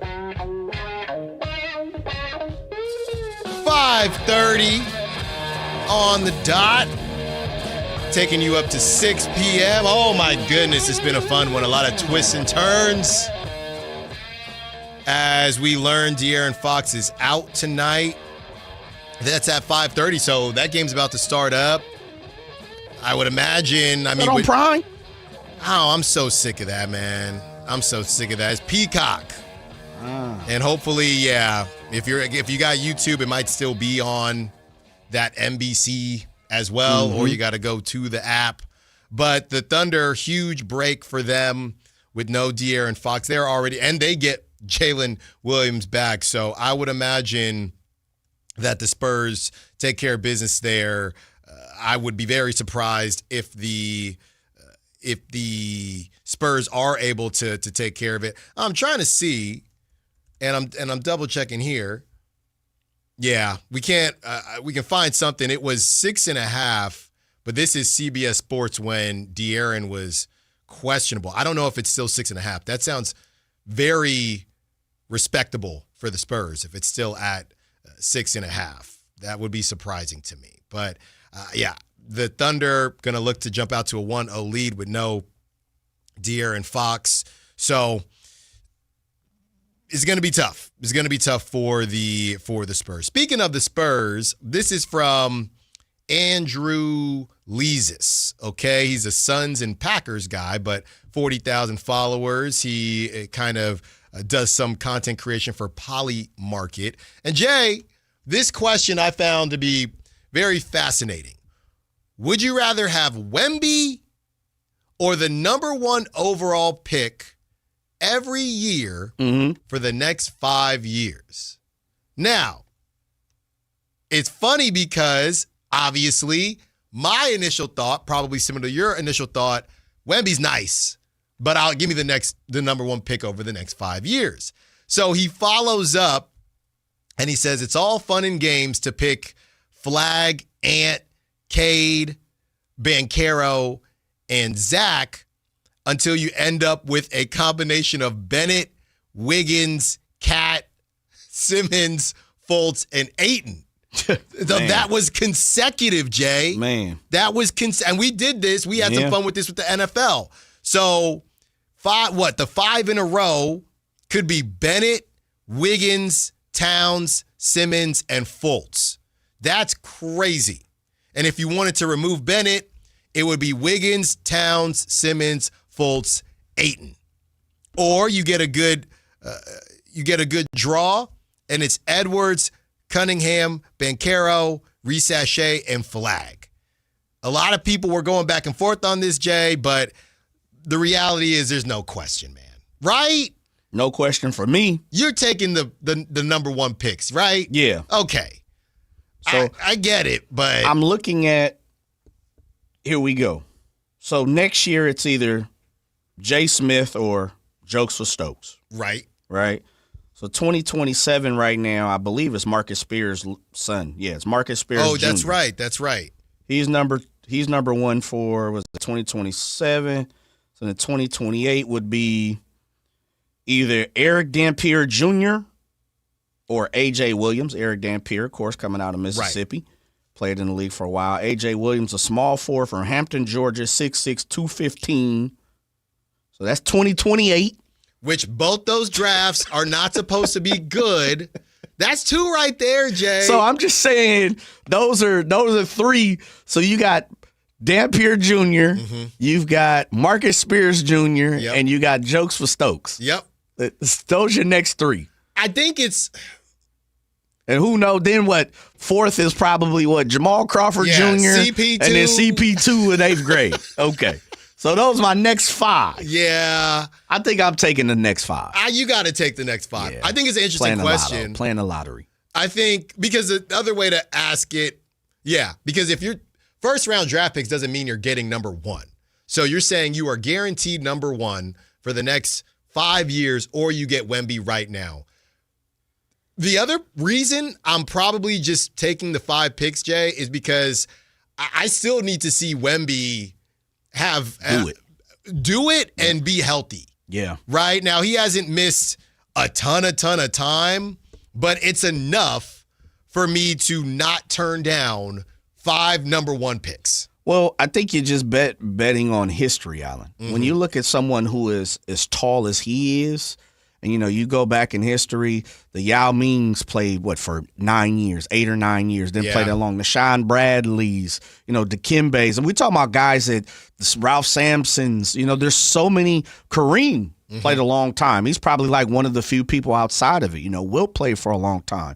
But the Moses Malone, at the end of his career, a lot of people talked about his injuries and things like that. I think if you're just playing the numbers, he's probably going to have a good 7-8 years at his top level, and hopefully he has more. Hopefully he's more Kareem than he is, DeAndre Ayton or Greg Oden or Diop. There's so many different Sean Bradleys and Manu Bowles. There's just too many instances and examples where guys who are that tall, and I'm talking about people that are 7 foot and 7'1". He's way taller than that. Yeah. They just break down. Their limbs break down, the feet, the legs, the stilts that they're walking on.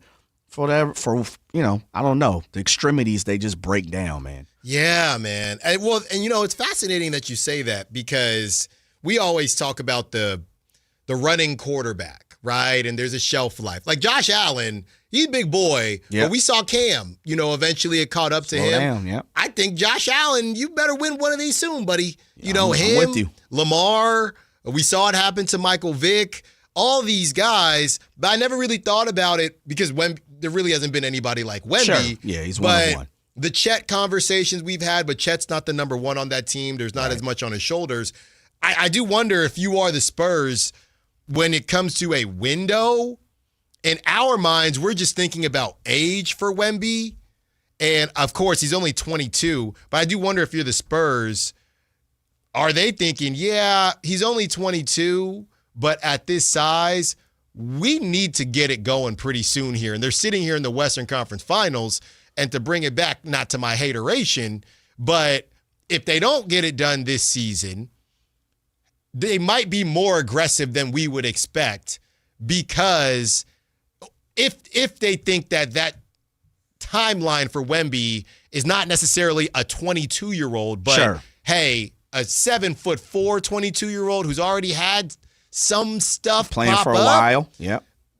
We need to be more aggressive than people would expect. If you said, hey, your leader's 22, Stephon Cast, they're all under 24 years old. Y'all got plenty of time. I wonder if the Spurs feel like that, or if they think we got time, but we're not trying to sit around here for the next 5-6 years. We got to go. We do got to go now a little bit. Yeah. It'd be interesting. I'm pretty sure, these teams, these organizations, they do so much research on players before they draft them. Mm-hmm. But I wonder if there is some type of, I don't know, stat sheet that they looked at and said, maybe we compared everybody who's been 7'2" and taller in the NBA in the last 30 years and looked at the shelf life of these players. Now, again, Wemby is one of one. Mm-hmm. Super athletic, never seen anything like him for the most part. And if you have, the more power to you. But I do believe they probably look at it, and I think when you hear it, there was whispers of them maybe to go get Giannis. Mm-hmm. Maybe they do believe, and I think now looking at the way they've been operating, they believe they have a championship caliber team right now. Yeah. So I think they're ready to go, but it would be interesting to see if they had any urgency because of, prior injuries to tall people. That'd be very interesting to hear. Yeah. Talk about. Well, and the kind of positive side of this is, Wemby took a leap this season. I mean, the dude is a stud. So what are you waiting for? Dylan Harper looks ready to go. Get it. Doing stuff that we've never seen a rookie do. Plus the cap, too. Yeah, it's coming for you. It's about to come for. It's like the Grim Reaper. Right. It's about to hit the Thunder. So the Thunder are trying to cash out right now. But if you're the Spurs and you don't get it done, I'm sure it's nothing ridiculous. I'm sure they still assume he's going to play Jerry Reynolds' rule. Are you playing 10 years in the league or not? Yeah. I'm sure they feel comfortable with that. But yeah, I mean, Jay, I think there's something to be said. He's 22. How long after 30 does history say somebody like Wemby is going to play? I don't know. I'm pretty sure someone's done the research. I'd be interested to see it. Yeah. I would, because I can't remember. You go back and look at some of the most dominant forces of big guys. Mm-hmm. And when I say big guys, I'm talking 7'1" and above. I said 7'2", but we'll call 7'1" and above. Shaq at the end slowed down. Yeah. No doubt about it. Hence why he became the big cactus and the big shamrock, and he's jumping around. Again, you look at the Moses Malones, the Ralph Sampsons, the Greg Odens. There's something to be said for guys who are that tall playing a long time. Mm-hmm. I just don't remember, at least in my time of watching basketball, that someone that tall being that dominant for 15, 16 years. It just doesn't seem like that has happened. That's without me looking at any research or anybody who's done it saying, Jay, you out your mind. I'm just going off of my thoughts. Mm-hmm. I don't remember Sean Bradley being around for a long time. I don't remember Manute Bol being around for a long time. I know Dikembe never truly developed into like a high-powered offensive player. Yeah. But there were times where it's like, okay, you could kind of work around him compared to when he was really at his height, doing the best thing. And he's probably an anomaly. Right. Because he played for a long time at a high level. Well, that's the thing I was going to say. Because Sean Bradley played for 12 years, but never truly at a high level. Well, he averaged 23.5 minutes per game. Right. So he didn't even average 25 minutes a game. Wemby is going to crush that. Yeah. So it's not real. You can't really compare it. Nah. I mean, when you think of tall people, think of like I said, the Kareems. Mm-hmm. You think of I remember Rick Smits played for a long time. It felt like he played for a long time and at a high level for quite a long time. Pat Ewing played for a long time at a high level, but to me, they're the exception compared to all. I mean, there's so many names that we're not listing, the 7-1 and above. I think we remember the people who were very successful versus the ones who weren't able to achieve a lot. Yeah, Yao Ming, All-Star every year he played. What did he play, 8 or 9? 8 years. He played 32.5 minutes per game. Man, and his feet. Yeah. If you looked at his game logs. Yeah. His feet T-Mac talked about it. Mm-hmm. If I would have had Yao Ming a lot more. Right. Whatever he feels. Yao Ming on Basketball Reference, 7'6". 7'6". I'm going to ask you something crazy. And I said it to a buddy of mine when we went to see King Spurs. Okay, now I get it, what can come with being that height, so it's not a perfect comparison, Jay. But we're going to answer the question. We know how, guys get down. These dating apps are crazy. But would you rather stay at your current height or be 7'6"? Because I'm not. I think I'm good. I'm good. I think I'm good. I think I might be chilling. Obviously you're going to go to the NBA, but 7'6" is nothing to joke about, man. It really isn't. 7'6" is a tall. That's what I'm saying. Everything fella. is a problem. Yeah. It's all a nuisance to me. Yeah. I'd be so annoyed at everything. Fit in nothing. No. Clothes got to be specially made.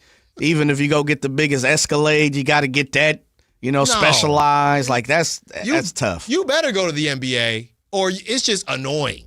And then everybody going to be asking you in the NBA? Right. You better be. Nah, I play volleyball. It wasn't really my thing. Are you serious? Let's close the show out the best way we know how. Can the Spurs actually get it done? And you didn't think you were going to get a Allen Styles Drive Guys without no Raiders talk. We're closing it out. More Drive Guys coming up. Sucker punches typically come from where you least expect them. Who's the guy in the morning show with the nasally voice? Carmichael Dave? Cut that. Oh, yeah. He thought that Wemby should have got suspended for a game for his elbow. Dave, I wouldn't describe him as rough and tumble. It's a little soft to me. Yes, definitely. Love it. I guess that's why they call it the Hotline, right? Your local sports leader, Sactown Sports 1140. Workdays can be unpredictable, but your workwear shouldn't be. With the Cintas Apparel Plus program, you'll have freshly laundered garments for everyone on your team delivered every week. Cintas has workwear for just about any job imaginable, with high-performance fabrics and an uncompromising fit that stretches and moves with you. Don't leave looking and feeling good to chance. Visit Cintas.com. Oh, I'm ready! And get ready for the workday. This deer season, John Deere wants to give you the home field advantage. We're bringing you the best offers of the season, whether that's cash off on select new machines or a shot at the ultimate Major League Baseball prize package. Because right now, you can enter for a chance to win an MLB All-Star experience for you and 3 friends, complete with travel and lodging for All-Star Week this July. Deer season is going on now through June 3rd. Visit johndeere.com/deer season to enter and view the offers and complete contest rules. Major League Baseball trademarks used with permission. If you've ever endured a Sacramento summer and your air conditioner isn't exactly doing its job, oh man, how do you sleep at night? Turn on a big fan, kick off your sheets, even laying in front of an open refrigerator, which, by the way, is just weird. Nothing works. Not like an air conditioner that works. So right now, get yours professionally tuned up for as low as just $59. That way, you'll sleep the night away. Plumbing, electrical, heating, and air, Bonnie.com. Some restrictions apply. License 696-355. Hey, movie fans, get ready. Star Wars, The Mandalorian and Grogu is landing at the Esquire IMAX Theater in downtown Sacramento. The galaxy's toughest warrior is back, facing new enemies and bigger battles. Don't just watch the action. Feel it on the Esquire IMAX 6-story screen. Sacramento's biggest, loudest, and most immersive movie-going experience. Grab your tickets now for Star Wars, The Mandalorian and Grogu at the Esquire IMAX Theater. Good shot, baby.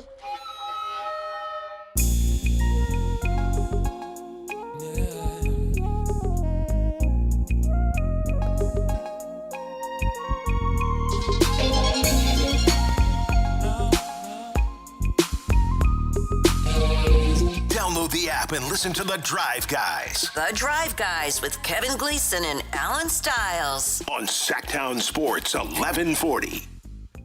I just want to give a shout out real quick because y'all know how it is if you're on Instagram or any of these apps, right? And once you click something, you see more of it over and over and over again. We get all that. But I got to say, man, the food scene in Sacramento is out of this world. Spectacular. There's just too many places to continue to find. So my wife and I, we have a separate account, or I should say a separate chat with different food options in it. So you see something, and Jay, we were talking about it. I said, Jay, I might get on my Guy Fieri. I might be out here in these streets. Yes, sir. Giving sports takes from the burger spots, whatever it is. And it's crazy, Jay. I literally can't keep up with all these different places. Good luck. Now, I will say this, and I don't know if some of you are Instagram influencers, food influencers. I will say this. Y'all need to stop lying. Stop lying. Wait a minute. What they lying about? Sometimes, everywhere they go is the best thing ever. Y'all need to chill, okay? Because your credibility goes out the window. There was one, it was a couple. Now they'll do it on singles. They got the couple. It's a husband and wife. It's a boyfriend, girlfriend, whatever it is. And I'm not going to put the place out on blast, of course. But they were just raving about it. It was right around where I live. Jay, I was so mad, dude. That is your word. That is your word. When you say, guys, you got to come here, you got to check it out, I believed you. You were hurt? I was hurt, Jay. I'm there. We spent this money. I was ticked off, Jay. So stop lying. Because some of these accounts, they keep it real. Yeah. And that ain't it. That place ain't it. One dude he said out loud, he said, this place asked me to come here. The Keith Lees of the world. Right. But this dude said, and he's big, right? I think I know you're talking about. The big Mike, Grubwood Mike, that's that one might of the be dudes. him. Yeah. He said people were on him because he went to the spot. They probably roll out the red carpet. Yep. And then he says, yo, I give a review. I didn't think it was great. Yeah. And they DM'd him saying, hey, we did all this stuff for you. He says, people like me because I'm honest. Yes, sir. There's so many food influencers out here in Sacramento. Too many. And you know how I differentiate? Yep. Y'all stop lying. If I don't see, here it is, Jay. I can dig it. If I don't see one bad review, I'm not trusting you. Because everything is the best thing ever. Because even Guy, he can't say if he doesn't like anything. Because if you follow Guy, he don't like eggs. So if he has to eat an egg dish, he'll make a joke about it, whatever. But you can tell when Guy really likes something, and you can tell when Guy was told to come here and it was cool. Yeah. Right? Hey, you guys are doing your thing, Knuckles, whatever it is. Yeah. If you say every place is the best place ever, now you're ticking me off. Yeah, that's it, Jay. So stop lying. It's the infomercial. Yes. Right? Remember, or growing up, I remember you watch a show, A Good Day. A Good Day Sacramento. Shouts out to them. Something like that, right? Channel 3, a good morning show. And they have somebody in there, and it's like, oh, yeah, they're cooking up something special for us today. Right. Whatever. And every single time, it could be 250 times straight. It's always good. Right. Nah. I can't mess with you. You're lying. So I get what you're saying. I will say this, and this is one of my pet peeves when it comes to food, music, cars, things like that, where people have so many different opinions. Right. There's a reason why we've got thousands of restaurants in Sacramento. There's a reason why we have thousands of Spanish restaurants, Mexican restaurants in Sacramento.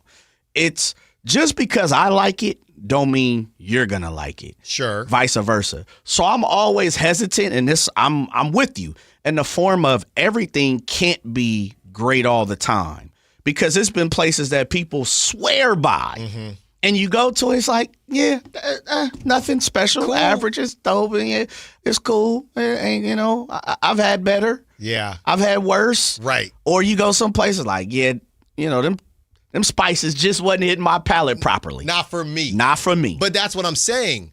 I'm not saying that the place where I went, they truly liked it or didn't like it, and then I didn't. I'm saying you have liked everywhere. Yeah, You have liked everywhere. Yeah. And even the Good Days and the Guy Fieri, that's different because if somebody comes to you, that's different. No, it's not, though. No. It's different. You're supposed to be like, nah, this ain't it. No. You can't be on Good Day saying, nah, that's not it. Yes, you can. Guy can't be saying this is not. Yes, you Guy. You're supposed to keep it but a Jay, buck. I'm saying these people, these food influencers, are unprompted doing it. All walking right, in. If some guy says this is on the table, this is where I need to go. I need to get in my car. You know, the Mustang, I got to go where I need to go. That's different. It's not, though. Don't let them off the hook. It's not. Don't let them off the hook. And then at the same time, you upholding some of our special folks here in the city up to a higher level. It's everywhere, not Sacramento. Okay, I know what you mean.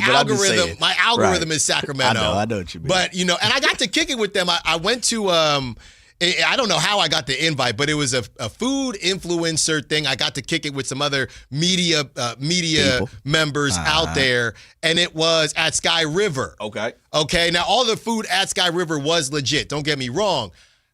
I was talking with other people about the food influencer scene, because back in the day, you might be able to find a secret A-Sizzle account of me, checking out mac and cheese. You got that Kevin Durant action? I like mac and cheese and things like that. And they're telling me, Jay, yeah, we go to these spots. We don't pay for anything.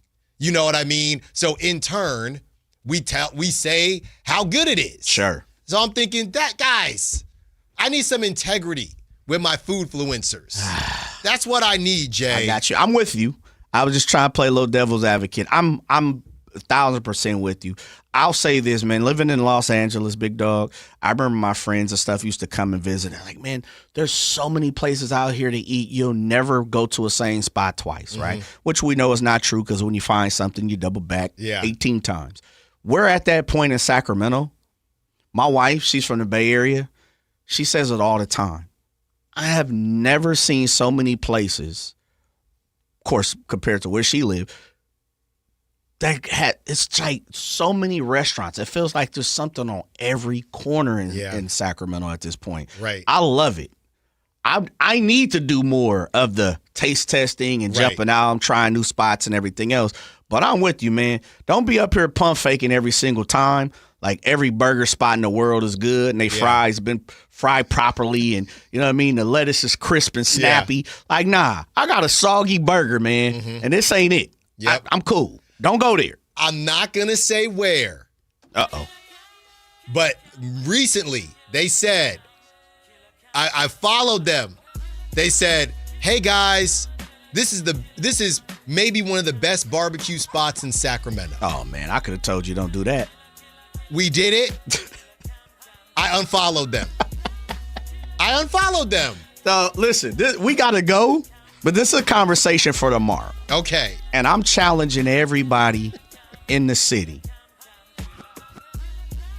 We have one of the worst barbecue scenes. You think? Dog, I know. I don't know, Jay. Man. This one didn't hit for me, but nah, we got some hitters. I'm going to keep it G. We have a lack of barbecue spots that are high caliber. You can take high caliber how you want. I'll explain tomorrow. But we're not doing a very good job of barbecue in the city of Sacramento. Man. Seriously. These pit masters need to figure it out, Jay. Man, that was a fun one. Thank you for listening to The Drive, guys. Thank you, Jay. Great job, as always. Whitey Gleason will be back tomorrow. Let's see what these Spurs and Thunder do. We'll be back. So have a good rest of your evening. And until tomorrow, secure the bag, light the beam.